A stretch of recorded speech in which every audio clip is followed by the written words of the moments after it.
നമസ്കാരം.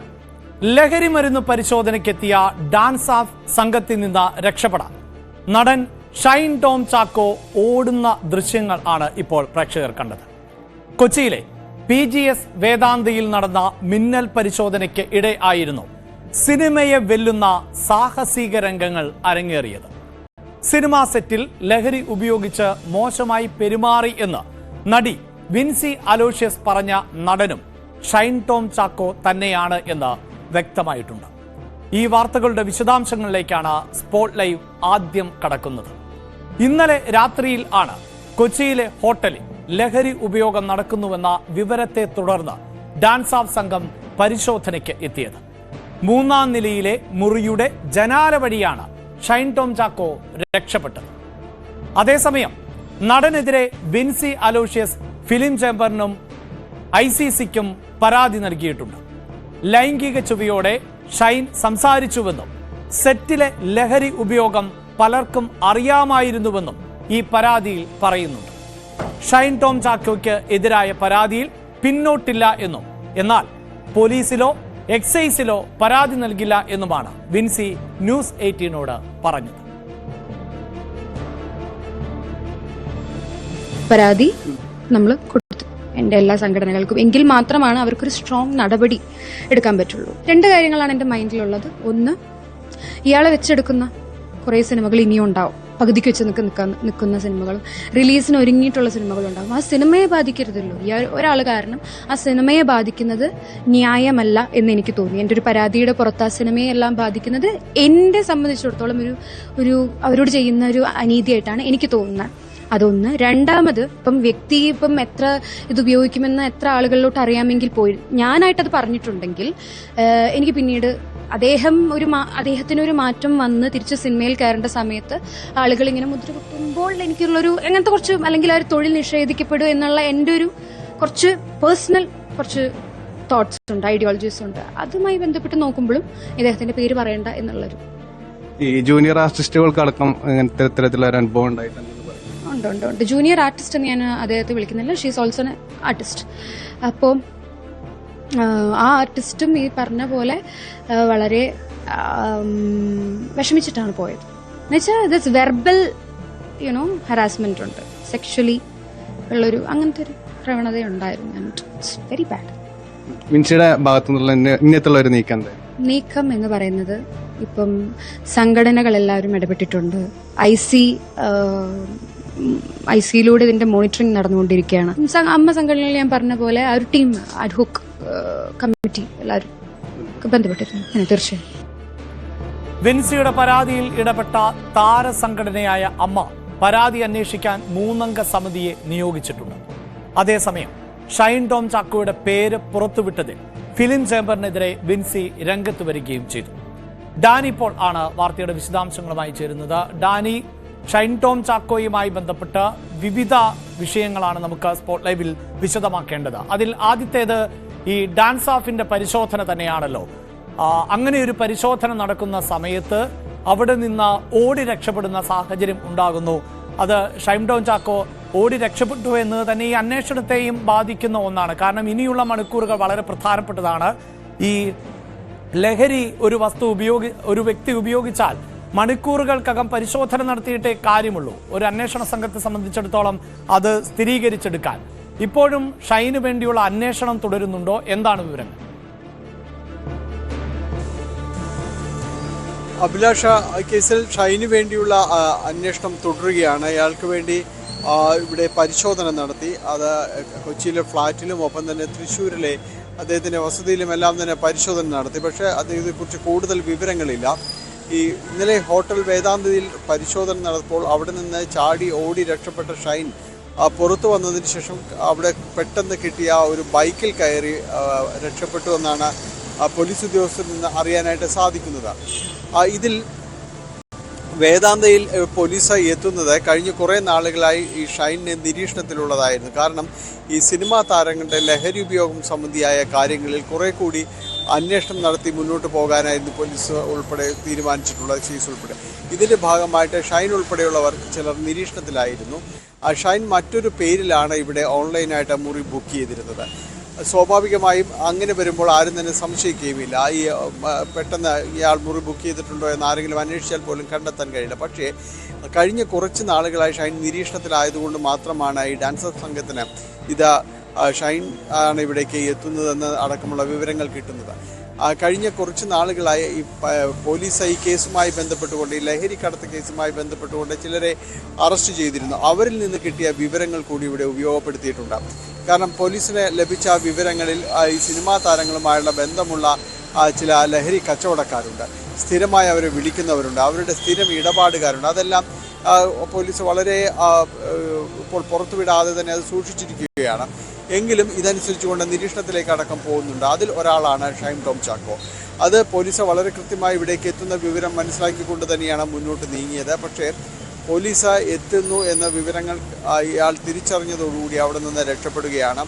3-ാം നിലയിൽ നിന്ന് ചാടുന്നു, അവിടെ നിന്ന് പിന്നീട് സ്വിമ്മിംഗ് പൂളിലേക്ക് ചാടുന്നു, പിന്നീട് ഗോളി വഴി അയാൾ പുറത്തെത്തി ഓടിപ്പോകുന്നു. ഇങ്ങനെ ഗോളിയിൽ നിന്ന് ഓടി ആ ലോബിയിലൂടെയൊക്കെ വന്നു പോകുന്ന ദൃശ്യങ്ങളാണ് ഇപ്പോൾ പുറത്തു വന്നിട്ടുള്ളത്. ഇങ്ങനെ ഇയാൾ അവിടെ നിന്ന് സിനിമാ ശൈലിയിൽ തന്നെയാണ് പാടുപെട്ട് രക്ഷപ്പെടുന്നത്. എന്തായാലും പോലീസ് ഇയാൾക്ക് വേണ്ടിയുള്ള അന്വേഷണം തുടരുകയാണ്.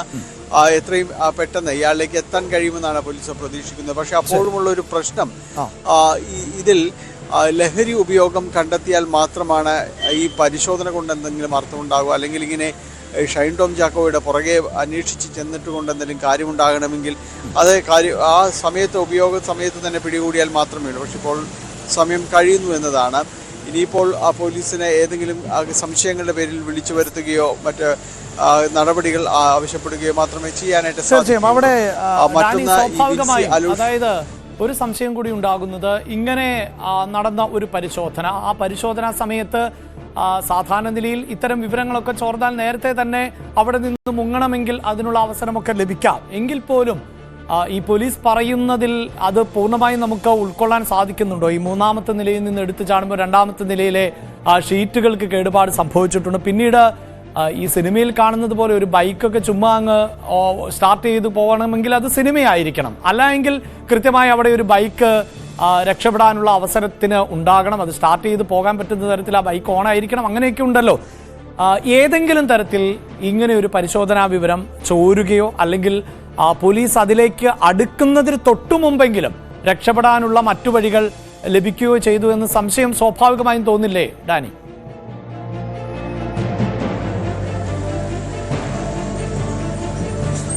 അഭിലാഷ്, ഇതിൽ ഈ കേസിൽ ഇയാൾക്ക് വിവരങ്ങൾ കിട്ടിയിട്ടുണ്ടോ എന്നതടക്കമുള്ള കാര്യങ്ങളും പോലീസ് പരിശോധിക്കുന്നുണ്ട്. കാരണം കൃത്യമായി കഴിഞ്ഞ കുറേ ദിവസങ്ങളായി ട്രാക്കിലായിരുന്നു.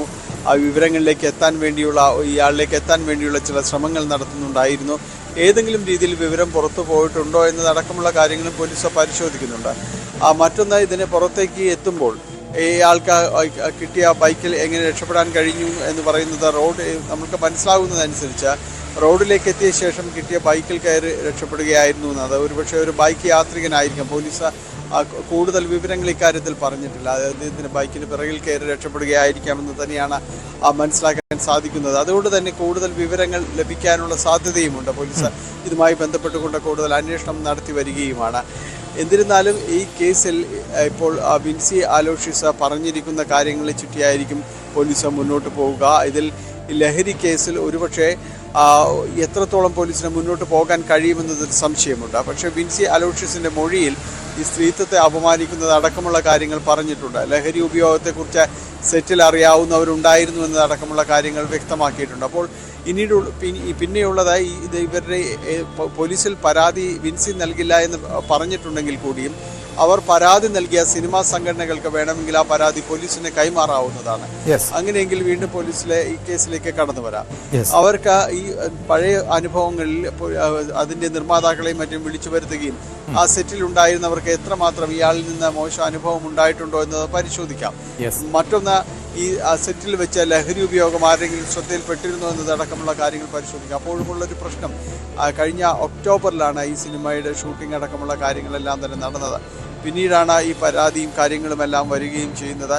അപ്പോൾ ആ ലഹരി കേസിൽ എത്രമാത്രം മുന്നോട്ട് പോകാൻ കഴിയുമെന്നത് സംശയമായിട്ട് തന്നെ നിലനിൽക്കുന്നുണ്ട്. പക്ഷെ അതേസമയം വിൻസി അലോഷ്യസിന്റെ സ്ത്രീത്വത്തിനെതിരെയുള്ള പരാതിയിൽ പോലീസിന് മുന്നോട്ട് പോകാനും കഴിയും. ഇവിടെ ഡാനി, ഇതോടൊപ്പം തന്നെയാണല്ലോ, അതായത് ഈ ഷൈൻ ടോം ചാക്കോയോടൊപ്പം ഉണ്ടായിരുന്നവരും ഓടി രക്ഷപ്പെട്ടു എന്നാണ് പോലീസ് പറയുന്നത്. അപ്പോൾ ഈ ഡാൻസ് ഓഫ് സംഘത്തെ സംബന്ധിച്ചിടത്തോളം ഏറ്റവും നിർണായകമാകുന്നത് അവിടെ നിന്ന് മറ്റ് ലഹരി വസ്തുക്കളൊന്നും പിടിക്കപ്പെടാത്ത സാഹചര്യത്തിൽ സംശയങ്ങൾ നിരവധിയായിട്ടുണ്ട്. ഏതെങ്കിലും തരത്തിൽ ലഹരിയുമായി ബന്ധമുണ്ടായിരുന്നില്ല എങ്കിൽ പിന്നീട് എന്തിനാണ് ഇവർ ഓടി രക്ഷപ്പെട്ടത് എന്ന സംശയമുണ്ടാകുന്നു. ഇവർ ലഹരി ഇവരുടെ കയ്യിൽ ഒന്നുകിൽ ഉണ്ടായിരിക്കാം. അങ്ങനെ ഉണ്ടായിരുന്ന ലഹരിയുമായി ഇവർ കടന്നു കളയാനുള്ള സാധ്യത നമുക്ക് തള്ളിക്കളയാനാവില്ല. അതല്ല എങ്കിൽ ലഹരി ഉപയോഗിച്ച ശേഷം അവിടെ എത്തിയതായിരിക്കാം. അങ്ങനെ പിടിക്കപ്പെടുക എന്നുള്ള ഒരു സാധ്യത മുന്നിൽ കണ്ടുകൊണ്ടായിരിക്കാം രക്ഷപ്പെട്ടത്. ഇനിയിപ്പോൾ ഈ ഓടി രക്ഷപ്പെട്ടു എന്നതുകൊണ്ട് തന്നെ നമുക്കറിയാമല്ലോ, പലപ്പോഴും അഭിമുഖങ്ങളിലും സ്റ്റേജിലും വേദിയിലും ടെലിവിഷൻ പ്രോഗ്രാമിലുമൊക്കെ വളരെ വിചിത്രമായ ന്യായീകരണങ്ങളും വിശദീകരണങ്ങളും ഒക്കെ നൽകുന്ന ആൾ കൂടിയാണ് ഈ ഷൈൻ ടോം ചാക്കോ എന്ന നടൻ. ഒരുപക്ഷെ ഈ ഓടിയതിനും ഒരുപക്ഷെ നാളെ വിശദീകരണങ്ങൾ ഉണ്ടാകാം, വിചിത്രമായ മറുപടികൾ ഉണ്ടാകാം. അപ്പോൾ ഈ അന്വേഷണ സംഘത്തെ സംബന്ധിച്ചിടത്തോളം എത്രയും പെട്ടെന്ന് ഇവരിൽ ആരെയെങ്കിലും പിടികൂടിയാൽ മാത്രമല്ലേ എന്തെങ്കിലും നടപടികളിലേക്ക് കടക്കാൻ സാധിക്കും. അങ്ങനെ തന്നെയാണ്. കാരണം ഈ ലഹരി കേസുകളിൽ ഇപ്പോൾ അതുമായിട്ട് ബന്ധപ്പെട്ടുകൊണ്ട് പിടികൂടുമ്പോൾ അവരുടെ കയ്യിൽ ലഹരി വസ്തുക്കൾ വേണം, അല്ലെങ്കിൽ അവരത് ഉപയോഗിച്ചിരുന്നു എന്നതടക്കമുള്ള കാര്യങ്ങൾ പരിശോധനയിൽ തെളിയിക്കാനായിട്ട് സാധിക്കുകയും വേണം. ഇപ്പോൾ ഷൈൻ ടോം ചാക്കോയുടെ തന്നെ ഒരു കൊക്കെയിൻ കേസിൽ നമുക്കറിയാം അതിൻ്റെ ഒരു അവസ്ഥ എന്തായിരുന്നു. ഈ പ്രതികളെല്ലാം തന്നെ വെറുതെ വിടുകയും കഴിഞ്ഞ ദിവസം വിചാരണ കോടതി ഈ അന്വേഷണ ഉദ്യോഗസ്ഥരെ നിശ്ചിതമായി വിമർശിക്കുകയും ചെയ്തു. നമ്മൾ പറയുന്ന പോലെ നിർത്തിപ്പൊരിച്ചു എന്നെല്ലാം പറയാറില്ല ചില സമയങ്ങളിൽ. അതേപോലെ വലിയ രീതിയിലൊരു വിമർശനമാണ് അന്വേഷണ ഉദ്യോഗസ്ഥർക്ക് നേരിടേണ്ടി വന്നത്. ഈ കേസ് നിങ്ങൾ മര്യാദക്ക് അന്വേഷിച്ചില്ലേ എന്ന് പോലും ചോദിക്കേണ്ടി വന്നു. ഒപ്പം ഇത് തെളിവുകൾ സമാഹരിക്കുന്നില്ല, വീഴ്ച ചൂണ്ടിക്കാണിച്ച് അങ്ങനെ അക്കമിട്ട് നിരത്തിയ നിരവധിയായ കാര്യങ്ങളുണ്ട്. അപ്പോൾ ഈ കേസിൽ ഏറ്റവും സുപ്രധാനമെന്ന് പറയുന്നത് ലഹരി വസ്തുക്കളുമായി പിടികൂടുക എന്നതാണ്. അതിൻ്റെ സാധ്യത ഇല്ലാതായി കഴിഞ്ഞിരിക്കുന്നു. പിന്നീട് ഇതിനകത്ത് നിന്ന് പോലീസ് നടത്തിയ പരിശോധനയിൽ ഒരു സിപ്പ് കവർ കണ്ടെടുത്തു, പക്ഷെ അതിൽ കാര്യമായ രീതിയിലൊന്നുമില്ല എന്ന് തന്നെയാണ് മനസ്സിലാക്കാനായിട്ട് സാധിക്കുന്നത്. ഇവർ ലഹരി വസ്തുക്കൾ ഉപയോഗിച്ചിട്ടുണ്ടാകാം, അല്ലാന്നുണ്ടെങ്കിൽ കയ്യിലുണ്ടാകാം. എന്തായാലും അവർ അവിടെ നിന്ന് ഓടി രക്ഷപ്പെട്ടു എല്ലാവരും തന്നെ. അത് നമുക്ക് പറയാൻ മാത്രമേ സാധിക്കുള്ളൂ. പോലീസിൻ്റെ നിരീക്ഷണത്തിലായിരുന്നു, പക്ഷെ അവരുടെ കൈവശം ഇതുണ്ടായിരുന്നോ ഇല്ലയോ, അത് അവർ ഉപയോഗിച്ചിരുന്നു, ഇതെല്ലാം തന്നെ ഒരു അനുമാനം കണക്ക് മാത്രമായിട്ട് മാറിപ്പോവുകയാണ് ഈ ഘട്ടത്തിലുള്ളത്. പക്ഷേ അതുകൊണ്ട് കേസിനത് കാര്യമായ രീതിയിലുള്ളൊരു ഗുണവും ഈ ലഹരി കേസുകൾ ചെയ്യില്ല. നേരത്തെ പറഞ്ഞതുപോലെ ഈ പോലീസ് ഇനിയിപ്പോൾ ശ്രമിക്കുന്നത് എത്രയും പെട്ടെന്ന് ഇവരെ കണ്ടെത്തുക എന്നതാണ്. എന്തുകൊണ്ട് നിങ്ങളിങ്ങനെ കിടന്ന് ഓടി എന്നതിന് ഒരുപക്ഷെ അതിവിചിത്രമായ മറ്റു പല മറുപടികളും കേൾക്കാൻ കാത്തിരിക്കുക എന്നതാണ്. കാരണം നാളിത്ര കാലവും പലപ്പോഴും നൽകിയ വിശദീകരണങ്ങളെല്ലാം തന്നെ ഇങ്ങനെ ഈ ഒരു അഭിമുഖങ്ങളിലും മറ്റും പെരുമാറുമ്പോൾ എന്തുകൊണ്ട് ഇങ്ങനെ എന്നൊരു ചോദ്യം എല്ലാവരും തന്നെ ഉന്നയിച്ചിരുന്നതാണ്. അതുപോലെ തന്നെ മറ്റേതെങ്കിലും രീതിയിലുള്ള ന്യായീകരണങ്ങൾ ഉണ്ടാകാം. പക്ഷേ അപ്പോഴും കേസ് വളരെ സുശക്തമായി നിൽക്കുന്ന ഒരു ഭാഗമെന്ന് പറയുന്നത് വിൻസി അലോഷ്യസ് നൽകിയ പരാതി, അതിൽ സിനിമാ സംഘടനകൾ ഇനി എന്ത് നടപടികൾ സ്വീകരിക്കുന്നതെന്നടക്കമുള്ള കാര്യങ്ങളാണ്. ഏതായാലും ഒരിടവേളയ്ക്ക് ശേഷം വീണ്ടും മലയാള സിനിമാ രംഗത്തെ ഈ ലഹരി ഉപയോഗം സംബന്ധിയായ കാര്യങ്ങളിൽ വലിയ വാർത്തകളിലേക്ക് നീങ്ങുന്നു. ഇതാദ്യമായ ഒരു നടി തന്നെ അത് പരാതിയുമായിട്ട് മുന്നോട്ട് വന്നിരിക്കുന്നു എന്നതാണ്. ഇനി അവർക്ക് ഏത് രീതിയിൽ നീതി ഉറപ്പാക്കാൻ സാധിക്കുമെന്നതാണ് നമ്മൾ നോക്കുന്നത്. തീർച്ചയായും സിനിമാ താരങ്ങൾ അവരെ സാധാരണ നിലയിലുള്ള ആളുകളെ പോലെ അല്ല പലപ്പോഴും പോലീസ് അടക്കം ട്രീറ്റ് ചെയ്യുന്നത് എന്ന് വേണം മനസ്സിലാക്കാൻ. നേരത്തെ തന്നെ ഒരു കൊക്കെയിൻ കേസിൽ പ്രതിയായിട്ടുള്ള ആളായിരുന്നു. ആ അന്വേഷണത്തിനെ സംബന്ധിച്ച ഒട്ടേറെ വിമർശനങ്ങൾ കോടതിയുടെ ഭാഗത്ത് നിന്നുണ്ടായി. എന്ത് വസ്തുവാണ് ഉപയോഗിച്ചത് എന്നത് സംബന്ധിച്ച രാസപരിശോധന കൂടുതലായി നടത്തിയില്ല. ഷൈൻ ടോം ചാക്കോയെ വൈദ്യപരിശോധനയ്ക്ക് കൃത്യമായി പ്രയോജനപ്പെടുത്തിയില്ല. അങ്ങനെയുള്ള നിരവധിയായ വിമർശനങ്ങൾ. അതിനിടയിലാണ് ഇങ്ങനെയൊരു പരിശോധന നടന്നത്. ഇങ്ങനെയൊരു പരിശോധന നടക്കുമ്പോൾ ഇങ്ങനെ രക്ഷപ്പെടാൻ പാകത്തിന് അവസരമൊരുക്കിക്കൊണ്ടായിരുന്നു ഒരു പരിശോധന നടത്തേണ്ടിയിരുന്നത് എന്നത് പൊതുസമൂഹത്തിന് ഇപ്പോഴും ഉണ്ടാകുന്ന സംശയം തന്നെയാണ്. താരങ്ങളോട് ഈ നിലയിലാണോ, അതായത് മറ്റുള്ളവർ ലഹരി ഉപയോഗിക്കുമ്പോൾ ഉണ്ടാകുന്ന അതേ തിക്താനുഭവം തന്നെയല്ലേ താരങ്ങൾക്കും ഉപയോഗിക്കുമ്പോഴുണ്ടാകുന്നത്? അവർക്ക് പ്രത്യേകമായി പരിഗണന ലഭിക്കുന്നുണ്ടോ എന്ന സംശയം പൊതുസമൂഹത്തിനുണ്ടാകുന്നുണ്ട്. അതിനിടയിലായിരുന്നു വിൻസിയെ പോലെ ഒരു നടി ഈ സധൈര്യം ഇക്കാര്യങ്ങൾ വിളിച്ചു പറയാൻ തയ്യാറായത് എന്നതാണ് വലിയ കാര്യം. വിൻസിയുടെ വെളിപ്പെടുത്തലിന്റെ അടിസ്ഥാനത്തിൽ നടപടി ഉണ്ടാകും എന്നാണ് മന്ത്രി MP രാജേഷ് പറഞ്ഞത്. ഷൈനിനെതിരായ പഴയ കേസ് പാളിപ്പോകാൻ കാരണം കഴിഞ്ഞ UDF ഭരണകാലത്തെ കൃത്യവിലോപമാണ് എന്നും മന്ത്രി പറഞ്ഞു. പരാതി കിട്ടിയാൽ പരാതി അന്വേഷിക്കും.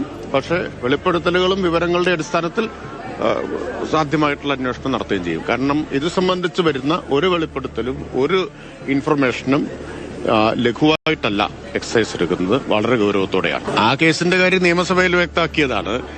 അത് ഉണ്ടായത് UDF സർക്കാരിന്റെ കാലത്താണ്. കോടതി നിശിതമായിട്ട് പോലീസിനെ വിമർശിക്കുകയും ചെയ്തു. വെറുതെ വിട്ടത് പോലീസിന്റെ ഭാഗത്തു നിന്ന് വന്ന വീഴ്ചകളുടെ പേരിലാണ് എന്ന് കോടതി നിരീക്ഷിച്ചിട്ടുണ്ട്. അതിന് ഈ ഗവൺമെന്റ് ഉത്തരവാദിയല്ല. ഞാൻ നിയമസഭയിൽ തന്നെ അത് വ്യക്തമാക്കിയതുമാണ്. അപ്പൊ അതാണ് അക്കാര്യത്തിലുള്ളത്. ബാക്കി വരുന്ന പരാതികളുടെ അടിസ്ഥാനത്തിൽ അന്വേഷണം നടക്കും. നമ്മുടെ മുമ്പിൽ ഇപ്പൊ ഏതെങ്കിലും വ്യക്തി എന്നുള്ളതല്ലല്ലോ, വരുന്ന പരാതികൾ, ലഭിക്കുന്ന വിവരങ്ങൾ, അത്തരം കാര്യങ്ങളുടെ അടിസ്ഥാനത്തിൽ പരിശോധന, അന്വേഷണമൊക്കെ നടക്കും. ഏതായാലും UDF സർക്കാരിനെയാണ് ഇപ്പോൾ മന്ത്രി കുറ്റപ്പെടുത്തുന്നത് എങ്കിൽ ഈ മന്ത്രിയുടെ ഭരണകാലത്ത് തന്നെയാണ് ഈ ഡാൻസേഴ്സ് സംഘം ഷൈൻ ടോം ചാക്കോയെ പിടികൂടാനായി ശ്രമിച്ചത്. പക്ഷേ അവിടെയും ഷൈൻ ടോം ചാക്കോ ഓടി രക്ഷപ്പെടുക തന്നെയാണ് ഉണ്ടായത്. എങ്ങനെയാണ് ഒരു താരത്തിന് രക്ഷപ്പെടാനായിട്ടുള്ള അവസരം ലഭിച്ചത്? ഇങ്ങനെ ഒരു സംഘം എത്തുന്നു എന്ന് എങ്ങനെ ആ താരം അറിഞ്ഞു? അങ്ങനെയുള്ള നിരവധിയായ ചോദ്യങ്ങളുണ്ട്. അല്ലെങ്കിൽ ആ സാധ്യത കൂടി, രക്ഷപ്പെടാനുള്ള സാധ്യത കൂടി കണ്ടുകൊണ്ട് പഴുതടച്ച നിലയിലായിരുന്നില്ല പരിശോധന നടത്തേണ്ടത് എന്നതും മന്ത്രിയും ചിന്തിക്കേണ്ട ഒന്ന് തന്നെയാണ്. ഇപ്പോൾ പ്രേക്ഷകർ കാണുന്നത് ഷൈൻ ടോം ചാക്കോ താമസിച്ചിരുന്ന ഹോട്ടലിന്റെ ദൃശ്യങ്ങളാണ്. ഈ ഹോട്ടലിലെ 3ാമത്തെ നിലയിൽ ആയിരുന്നു ഷൈൻ ടോം ചാക്കോ താമസിച്ചിരുന്നത്. അവിടെ നിന്ന് 2ാമത്തെ നിലയിലെ ഷീറ്റിലേക്ക് എടുത്തു ചാടി പിന്നീട് സ്വിമ്മിംഗ് പൂളിലേക്ക്. അങ്ങനെയാണ് ഷൈൻ ടോം ചാക്കോ ഒരു തരത്തിൽ പറഞ്ഞ സിനിമാ സ്റ്റൈലിൽ തന്നെയുള്ള ഒരു രക്ഷപ്പെടൽ ആയിരുന്നു. അതൊക്കെ പരിശോധനാ സംഘവും മുന്നിൽ കാണേണ്ടിയിരുന്നില്ലേ എന്നുള്ള ചോദ്യം കൂടിയാണ് ഈ ഘട്ടത്തിൽ ഉയരുന്നത്. എന്താണ് ഇവിടെ സംഭവിച്ചത്? ഈ ഹോട്ടലിൽ നിന്ന് എങ്ങനെയാണ് ഷൈൻ ടോം ചാക്കോ രക്ഷപ്പെട്ടത് എന്നതുൾപ്പെടെയുള്ള കാര്യങ്ങൾ കാണാം. അതിന്റെ റിപ്പോർട്ടാണ് ഇനി നവമി ദിനേശിലേക്ക്. തികച്ചും നാടകീയമായ രംഗങ്ങളായിരുന്നു ഇന്നലെ PGS വേദാന്ത ഹോട്ടലിൽ നടന്നത്. ഡാൻസർ സംഘം ഷൈൻ ടോം ചാക്കോയെ പിടികൂടാൻ ഹോട്ടലിലേക്ക് എത്തുന്നു. 3ാമത്തെ നിലയിൽ 317 നമ്പർ മുറിയിലായിരുന്നു ഷൈൻ ടോം ചാക്കോയും 2 സുഹൃത്തുക്കളും. ഈ സംഘം എത്തുന്നത് അറിഞ്ഞ് ഷൈൻ ടോം ചാക്കോ ഈ 3ാമത്തെ നിലയിലെ തന്റെ റൂമിലെ 3ാമത്തെ നിലയിലെ ബാൽക്കണി വഴി താഴേക്ക് 2ാമത്തെ നിലയിലേക്ക് ചാടുന്നു. നമ്മൾ ആ ദൃശ്യങ്ങൾ കാണാം. ഈ ഷീറ്റിലേക്കാണ് ഷൈൻ ടോം ചാക്കോ ആദ്യം ചാടിയത്. ആ വീഴ്ചയിൽ ആ ഷീറ്റിൽ ചെറിയ പൊട്ടലുണ്ടാകുന്നത് നമുക്ക് ഈ ദൃശ്യങ്ങൾ കാണാൻ കഴിയും. അതിനുശേഷം നേരെ 2ാമത്തെ നിലയിലെ സ്വിമ്മിംഗ് പൂളിലേക്ക് ചാടുന്നു. സ്വിമ്മിംഗ് പൂളിൽ നിന്നാണ് സ്റ്റെയർ കേസ് വഴി താഴേക്ക് എത്തിയ ഷൈൻ ടോം ചാക്കോ റിസപ്ഷൻ വഴി പുറത്തേക്ക് ഓടി രക്ഷപ്പെടുകയും ചെയ്യുന്നത്. ഇതിന്റെ CCTV ദൃശ്യങ്ങളടക്കം നമുക്ക് ലഭിക്കുകയും ചെയ്തിട്ടുണ്ട്. എന്തായാലും പോലീസ് കൃത്യമായി ഷൈൻ ടോം ചാക്കോയെ തിരഞ്ഞുള്ള അന്വേഷണം വ്യാപിപ്പിച്ചിരിക്കുകയാണ്. കുറച്ച് ദിവസങ്ങളായി തന്നെ ഷൈൻ ടോം ചാക്കോ പോലീസിന്റെ നിരീക്ഷണത്തിലായിരുന്നു. ലഹരി ഉപയോഗിക്കുന്നുണ്ട്, ലഹരി കൈവശം വയ്ക്കുന്നുണ്ട് എന്ന പല പരാതികളും ഷൈൻ ടോം ചാക്കോയ്ക്കെതിരെ ഉയരുന്ന സാഹചര്യത്തിൽ കൂടിയാണ് ഷൈൻ ടോം ചാക്കോയെ പിടികൂടുന്നതിനു വേണ്ടി സംഘം ഇന്നലെ രാത്രിയോടുകൂടി ഈ ഹോട്ടലിലേക്ക് എത്തുകയും ചെയ്തത്.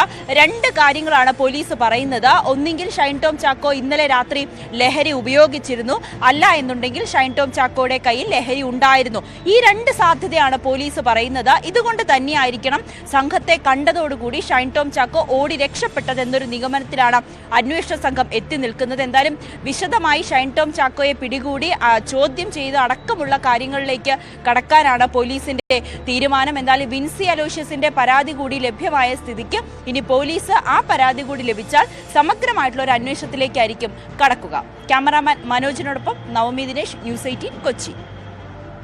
തീർച്ചയായും പോലീസിനെ സംബന്ധിച്ചിടത്തോളം ഇനി വിൻസി പരാതി നൽകുമോ എന്നത് പ്രധാനപ്പെട്ടതാണ്. പക്ഷേ വിൻസിയുടെ ഭാഗത്ത് നിന്നുണ്ടായ പ്രതികരണം എന്നത് നിരവധി സിനിമകൾ പാതി വഴിയിൽ ആണ്. അതുകൊണ്ട് തന്നെ ഒരു പരാതി നൽകിയ ആ സിനിമകൾ എല്ലാം പാതി വഴിയിൽ മുടങ്ങിപ്പോകുന്ന ഒരു സാഹചര്യം ഉണ്ടാകും എന്നുള്ളതാണ്. പക്ഷേ സിനിമാ സംഘടനകൾക്കടക്കം വിൻസി ഇപ്പോൾ പരാതി നൽകിയിട്ടുണ്ട്. ഇനി പോലീസ് സംവിധാനത്തിന് അത്തരത്തിൽ ഒരു പരാതി ലഭിക്കുമോ എന്നുള്ളതാണ്. അപ്പോഴും ലഹരി കൃത്യമായി ഉപയോഗിച്ചു എന്നത് പോലീസിന് തെളിയിക്കാൻ കുറച്ച് പ്രയാസകരം തന്നെയായിരിക്കാം. സ്ത്രീത്വത്തെ അപമാനിച്ചതുപോലെയുള്ള നടപടികളുമായി പോലീസിന് മുന്നോട്ട് പോകാൻ സാധിക്കും. പക്ഷേ ഈ ലഹരി ഉപയോഗത്തെ തെളിയിക്കണമെങ്കിൽ അതിന് കൃത്യമായ തെളിവുകൾ, ശാസ്ത്രീയമായ പരിശോധനയിലൂടെയുള്ള രേഖകളൊക്കെ പോലീസിന് സംഘടിപ്പിക്കേണ്ടതായി വരും. ഇതോടൊപ്പം തന്നെ ചേർത്ത് വെക്കുന്ന മറ്റൊരു റിപ്പോർട്ട് വരുന്നത് സിനിമാ സെറ്റിൽ ശ്രീനാഥ് ഭാസി നിരന്തരം ലഹരി ആവശ്യപ്പെട്ടു എന്ന വെളിപ്പെടുത്തലുമായി നിർമ്മാതാവ് രംഗത്തെത്തിയിരിക്കുന്നു എന്നുള്ളതാണ്. ഹസീബ് മലബാർ ആണ് ഇത്തരത്തിലൊരു പ്രതികരണം നടത്തുന്നത്. നമുക്ക് കോടതിയിൽ കാണാം എന്ന സിനിമയുടെ ലൊക്കേഷനിൽ ആയിരുന്നു ഈ സംഭവം. പുലർച്ചെ ഫോണിൽ വിളിച്ച് കഞ്ചാവ് വേണമെന്ന് ആവശ്യപ്പെട്ടു എന്നാണ് ഹസീബ് പറയുന്നത്. ഇത് ചോദിച്ചത് ലൊക്കേഷൻ രാത്രി ഒരു 2:45 ആയപ്പോൾ ഞാൻ ഏൽപ്പിച്ച ഒരു പയ്യന്റെ അടുത്തേക്കാണ് പുള്ളിയുടെ വിളിച്ച് ഇന്നലെ സാധനം ആവശ്യപ്പെട്ടു. അവന് അപ്പൊ തന്നെ ഒരു 3 മണിയായപ്പോൾ 2:50 ആയപ്പോൾ എന്നെ വിളിച്ചു. ഇന്ന പോലെ ബാസി ഈ സാധനം എന്ത് വേണമെന്നാ പറയണത്, ഇച്ചിരി പ്രശ്നത്തിലാട്ടോന്ന് പറഞ്ഞു. ഞാൻ പറഞ്ഞു ഇത് എന്ത് വർത്താനായി പറഞ്ഞു, നമുക്ക് ഇതിന്റെ പരിപാടിയായിട്ട് ഇതിന്റെ പറയാൻ എനിക്കാണ് നേരമില്ല, നീ ഒരു പണി ചെയ്യേ, അവനെ ചൊടിപ്പിക്കണ്ട, ചൊടിപ്പിച്ചാൽ പിറ്റേ ദിവസം ലൊക്കേഷനിൽ വരില്ല, ഞാനൊന്ന് നോക്കട്ടെ എന്നും പറഞ്ഞിട്ട് ഒരു അരമണിക്കൂർ ഒരു 40 മിനിറ്റ് കഴിഞ്ഞ് ഒന്ന് തിരിച്ച് വിളിച്ച് ഞാൻ കുറെ നോക്കി കിട്ടിയില്ല എന്ന് മാത്രം പറഞ്ഞാൽ മതി എന്ന് പറഞ്ഞു. അങ്ങനെയാണ് അത് അന്ന് അവസാനിപ്പിച്ച് പിറ്റേ ദിവസം പിറ്റേ ദിവസം വന്നിട്ടുമില്ല ലൊക്കേഷനിലേക്ക്. ദിവസങ്ങളിലൊക്കെ 35-36 ദിവസം ഡേറ്റ് ഷെഡ്യൂൾ ഇട്ട സിനിമ ഏകദേശം 110 ദിവസം കൊണ്ടൊക്കെയാണ് തീർന്നത്. എന്ന് വെച്ചാൽ 110 ദിവസം ഷൂട്ട് നടന്നു എന്നല്ല, ഒരു ദിവസവും വരില്ല. അതായത് ജൂൺ 23 23-ാം തീയതി പറഞ്ഞു ഒന്ന് UK പോകണം, 25-ാം തീയതി പോവും, 30-ാം തീയതി തിരിച്ചു വരും, 1-ാം തീയതി ജോയിൻ ചെയ്യാന്നുള്ള രീതിയിലായിരുന്നു. 5 ദിവസത്തെ ഗ്യാപ്പാണ് ചോദിച്ചത്. 58 ദിവസം കഴിഞ്ഞാണ് പുള്ളി തിരിച്ചു വന്നത്. പക്ഷെ ഇതിന്റെ ഇടയ്ക്ക് കോളിൽ കണക്ട് ചെയ്യും, ചോദിക്കും എപ്പോഴാ വരുന്നത്, ഇപ്പൊ ഓരോ ഡേറ്റ് പറയും. ആ ഡേറ്റിൽ നമ്മളിപ്പം വരുന്നിട്ട് തുടങ്ങണേലും മുന്നേ ഒരു പാടാണല്ലോ എന്ന് ഓർത്ത് 2 ദിവസം മുന്നേ ഞങ്ങൾ തുടങ്ങും. ആ ഡേറ്റ് ആകുമ്പോൾ വരില്ല, പിന്നെയും വിളിച്ചു ചോദിക്കും നാളെ വരും മറ്റന്നാൾ വരും വരില്ല. അങ്ങനെ ഒരു 3-4 ദിവസം തള്ളി നീക്കിക്കൊണ്ട് പോകും, നിർത്തും. ഇങ്ങനെ ഒരു 4-5 തവണ അങ്ങനെ ഷെഡ്യൂൾ ആക്കിയിട്ടുണ്ട്. പിന്നെ വന്നത് 58 ദിവസം കഴിഞ്ഞാണ്. ഇതിന്റെ ഇടയ്ക്കാണ് ആലപ്പുഴയിൽ ഒരു ടെറസിന്റെ ഉദ്ഘാടനമായിട്ട് ബന്ധപ്പെട്ട ഒരു പ്രശ്നം ഉണ്ടായിരുന്നു. ആ ഡേറ്റ് അവിടെയും 2 പ്രാവശ്യം മാറ്റിക്കൊണ്ട് അവിടെ അവർ വലിയ വിഷയം കേസിന് പോകുമെന്ന് പറഞ്ഞ് ഇവൻ എന്നെ വിളിച്ചു. ആ ക്യാഷ് ഞാനാണ് ആലപ്പുഴയ്ക്ക് 5 ലക്ഷം രൂപ അവർക്ക് സെറ്റിൽ ചെയ്ത് കൊടുത്തത്, എന്റെ അക്കൗണ്ടിൽ നിന്നാണ് അയച്ചു കൊടുത്തത്. ഒരുപാട് സാമ്പത്തിക നഷ്ടവും അത് ഇവനായിട്ട് ആ സിനിമയ്ക്ക് ഉണ്ടാക്കി വെച്ചു. ഒരുപാട് കഷ്ടപ്പാടും ദുരിതവും അതിൻ്റെ അകത്ത് വന്നിട്ടുണ്ട്. റിലീസ് ചെയ്യാൻ ഒരുപാട് ഡേറ്റ് മാറ്റി, കാരണം ഡബ്ബ കാര്യങ്ങളെല്ലാം തീർക്കാൻ പാടുപെട്ടു. ഇനിയിപ്പോൾ അടുത്ത മാസം ഒന്ന് റിലീസ് ചെയ്യണമെന്നുണ്ട്, എങ്ങനെയാവുമെന്ന് എനിക്കറിയില്ല. വാർത്തയുടെ വിശദാംശങ്ങളുമായി സാഗർ തൊടുപുഴയിൽ നിന്ന്. സാഗർ, ഈ ഇത്തരം പ്രതികരണങ്ങളൊന്നും മലയാളികൾക്ക് വലിയ അത്ഭുതമൊന്നും തോന്നാൻ സാധ്യതയില്ല. കാരണം ഇത് കഴിഞ്ഞ കുറേ നാളുകളായി എല്ലാവർക്കും അറിയാവുന്ന കാര്യമാണ്. സിനിമാ മേഖല ഇപ്പോൾ വലിയ തോതിൽ ലഹരിയുടെ പിടിയിലാണ്. പ്രത്യേകിച്ച് യുവ നടന്മാരിലും ഒക്കെ പലരും, സിനിമയുടെ സഹപ്രവർത്തകർ പോലും ഇതിൻ്റെ മോശമായ ഫലങ്ങൾ അനുഭവിക്കുന്നു. അതൊക്കെ തുറന്നു പറയാൻ തയ്യാറാകുന്നവർ വളരെ കുറവാണ്. കാരണം പിന്നീട് അവരുടെയൊക്കെ അവസരങ്ങൾ നഷ്ടപ്പെടാം. അവിടെയാണ് വിൻസിയെപ്പോലുള്ള ഒറ്റപ്പെട്ട ശബ്ദമൊക്കെ നമുക്ക് കേൾക്കാൻ സാധിക്കുന്നത്. പക്ഷേ അതൊരു പ്രത്യേക ലോകമാണ്. അവിടെയുള്ളവർ തന്നെയാണ് കാര്യങ്ങളൊക്കെ തീരുമാനിക്കുന്നത് എന്നുള്ളതാണ്. ഇങ്ങനെ നിർമ്മാതാവിനോട് തന്നെ കഞ്ചാവൊക്കെ ആവശ്യപ്പെടുന്ന സാഹചര്യമാണ് ഉണ്ടാകുന്നത്. എന്താണ് ഈ സിനിമാ ഇൻഡസ്ട്രി നടക്കുന്നതുമായി ബന്ധപ്പെട്ട് ഈ പോലീസ് സംവിധാനങ്ങളൊന്നും ഇപ്പോഴും കാര്യക്ഷമമല്ല. കാരണം ഇവരൊക്കെ ഇത് ഉപയോഗിക്കുന്നുണ്ടെങ്കിൽ ഇത് എവിടെ നിന്ന് ലഭിക്കുന്നു, എങ്ങനെയാണ് ഇവർക്ക് ലഭിക്കുന്നത്, ഇത്തരം കാര്യങ്ങളൊക്കെ കണ്ടെത്താനും പോലീസിന് എളുപ്പമാണ്. പക്ഷേ അതൊരു ലോകമായി തന്നെ നിലനിൽക്കുന്നു. ഇങ്ങനെയുള്ള ഒറ്റപ്പെട്ട പ്രതികരണങ്ങൾ മാത്രം പബ്ലിക്കിന് മുന്നിലേക്ക് പരസ്യമായി വരുന്നു എന്നല്ലേ മനസ്സിലാക്കേണ്ടത് സാഗർ? തീർച്ചയായും അത്തരമൊരു കാര്യം തന്നെയാണ് ഈ സിനിമാ മേഖലയെ സംബന്ധിച്ചോളം നിലനിൽക്കുന്നത്. ഇപ്പോൾ ഈ ഷൈൻ ടോം ചാക്കോയുടെ ഓട്ടത്തിന് പിന്നാലെയാണ് ശ്രീനാഥ് ബാസിയെയും വെട്ടിലാക്കി ഇത്തരത്തിലൊരു വെളിപ്പെടുത്തൽ പുറത്തു വന്നിരിക്കുന്നത്. ശ്രീനാഥ് ബാസിയെ നായകനാക്കി നിർമ്മാതാവ് ഹസീബ് മലബാറിനേതാണ് ഇത്തരത്തിലൊരു വെളിപ്പെടുത്തൽ ഉണ്ടായിരിക്കുന്നത്. നമുക്ക് കോടതിയിൽ കാണാം എന്ന സിനിമയുടെ നിർമ്മാതാവാണ് ഹസീബ് ഹനീഫ്. ഇതിലാണ് ശ്രീനാഥ് ബാസി അഭിനയിക്കുന്നത്. ഈ സിനിമയുടെ ചിത്രീകരണം കോഴിക്കോട് ഉൾപ്പെടെയുള്ള സ്ഥലങ്ങളിലാണ് പുരോഗമിച്ചു വന്നിരുന്നത്. ഈ ഒരു സമയത്താണ് രാത്രി 3 മണിക്ക് നിർമ്മാതാവ് ഹസീബ് ഹനീഫിനെ വിളിച്ച് ഈ ശ്രീനാഥ് ബാസി ഹസീബ് ഹനീഫിനെ മറ്റൊരു സഹായിയെ വിളിച്ചിട്ട് കഞ്ചാവ് വേണമെന്ന് ശ്രീനാഥ് ബാസി ആവശ്യപ്പെട്ടത്. അത്തരത്തിലൊരു കാര്യമാണ് ഈ നിർമ്മാതാവ് ഇന്ന് ആരോപണമായി ഉന്നയിച്ചിരിക്കുന്നത്. ശ്രീനാഥ് ബാസി ഈ പടത്തിൽ തന്നെ അടക്കം നിർമ്മാതാവിനടക്കം ഒരുപാട് കഷ്ടപ്പെടുത്തിയെന്നും നിർമ്മാതാവ് പറയുന്നുണ്ട്. ഈ കാരവാന് ലഹരി പിടിക്കാൻ കഴിവുണ്ടായിരുന്നെങ്കിൽ കേരളത്തിൽ ഏറ്റവും അപകടമുണ്ടാകുന്ന വണ്ടി ശ്രീനാഥ് ബാസിയുടേതാകുമെന്നാണ് ഈ ഹസീബ് മലബാർ വെളിപ്പെടുത്തിയത്. ശ്രീനാഥ് ബാസിയെ കൊണ്ട് മടുത്തുവെന്നും നിർമ്മാതാവ് പറയുന്നു. ഈ വെളുപ്പിന് 3 മണിക്ക് വിളിച്ച് കഞ്ചാവ് ചോദിച്ചതിന് കൊടുക്കാത്തത് മൂലം 58 ദിവസം ഈ നടൻ ഈ ശ്രീനാഥ് ബാസി സെറ്റിലെത്തിയില്ല, സിനിമാ സെറ്റിലെത്തിയില്ല, സിനിമയുമായി സഹകരിച്ചില്ല, ഡബ്ബിങ്ങുമായി ഒന്നും സഹകരിച്ചില്ലെന്നാണ് നിർമ്മാതാവ് പറഞ്ഞു വെക്കുന്നത്. നടൻ സ്ഥിരമായി വരാത്തതിനാൽ ഷൂട്ടിങ്ങും ഡബ്ബിങ്ങും എല്ലാം നീണ്ടുപോയെന്ന് നിർമ്മാതാവ് പറയുന്നു. ഇതുവരെ ഈ സിനിമ റിലീസ് ആയിട്ടില്ല. അടുത്ത മാസമാണ് ഈ സിനിമ റിലീസ് ആകാനിരിക്കുന്നത്. ഇതിന് ഡബ്ബിംഗ് അടക്കമുള്ള ജോലികൾ പുരോഗമിക്കുവാനുണ്ട്. ഇതിലൊന്നും ശ്രീനാഥ് ബാസി സഹകരിക്കുന്നില്ല. തനിക്ക് സാമ്പത്തികമായി വളരെയധികം നഷ്ടമുണ്ടായിട്ടെന്നും ഈ നിർമ്മാതാവ് പറഞ്ഞു വെക്കുന്നു. ഇതിൽ എടുത്തു പറയേണ്ട ഒരു കാര്യം, നിർമ്മാതാവ് ഹസീബ് ഹനീഫിന് ഈ സിനിമയുമായി ബന്ധപ്പെട്ട ഈ ശ്രീനാഥ് ബാസിക്ക് ഈ ലഹരി എത്തിച്ചു കൊടുക്കാത്തതിനാൽ സാമ്പത്തികമായി വളരെയേറെ നഷ്ടമുണ്ടായെന്നാണ് ഹസീബ് ഹനീഫ് പറയുന്നത്. ലക്ഷക്കണക്കിന് രൂപ നിർമ്മാതാവിന്റെ പണം നഷ്ടപ്പെട്ടിട്ടുണ്ട്. ഇത് കൂടാതെ തന്നെ ഈ കഴിഞ്ഞ കുറച്ച് നാളുകൾക്ക് മുമ്പ് തൊടുപുഴയിൽ ഈ സിനിമയിലെ പ്രശസ്ത മേക്കപ്പ്മാനായ RG വയനാടൻ എന്നറിയപ്പെടുന്ന രഞ്ജിത്ത് ഗോപിനാഥന് ഹൈബ്രിഡ് കഞ്ചാവുമായി എക്സൈസ് പിടികൂടിയിരുന്നു. തൊടുപുഴയ്ക്കടുത്ത് മൂലമറ്റത്ത് നടത്തിയ വാഹന പരിശോധനയ്ക്കിടെയാണ് അന്ന് ഈ RG വയനാടൻ എക്സൈസിന്റെ പരിശോധനയിൽ കുടുങ്ങിയത്. അന്നും ഇതുപോലൊരു ആരോപണം ഉയർന്നിരുന്നു. കാരണം വാഗമണ്ണിൽ ഷൂട്ടിംഗ് പുരോഗമിക്കുന്ന ശ്രീനാഥ് ബാസി അടക്കം അഭിനയിക്കുന്ന ഒരു ചിത്രം, അട്ടഹാസം സിനിമയുടെ ചിത്രം ഷൂട്ടിംഗ് പുരോഗമിക്കുന്നുണ്ടായിരുന്നു വാഗമണ്ണിൽ.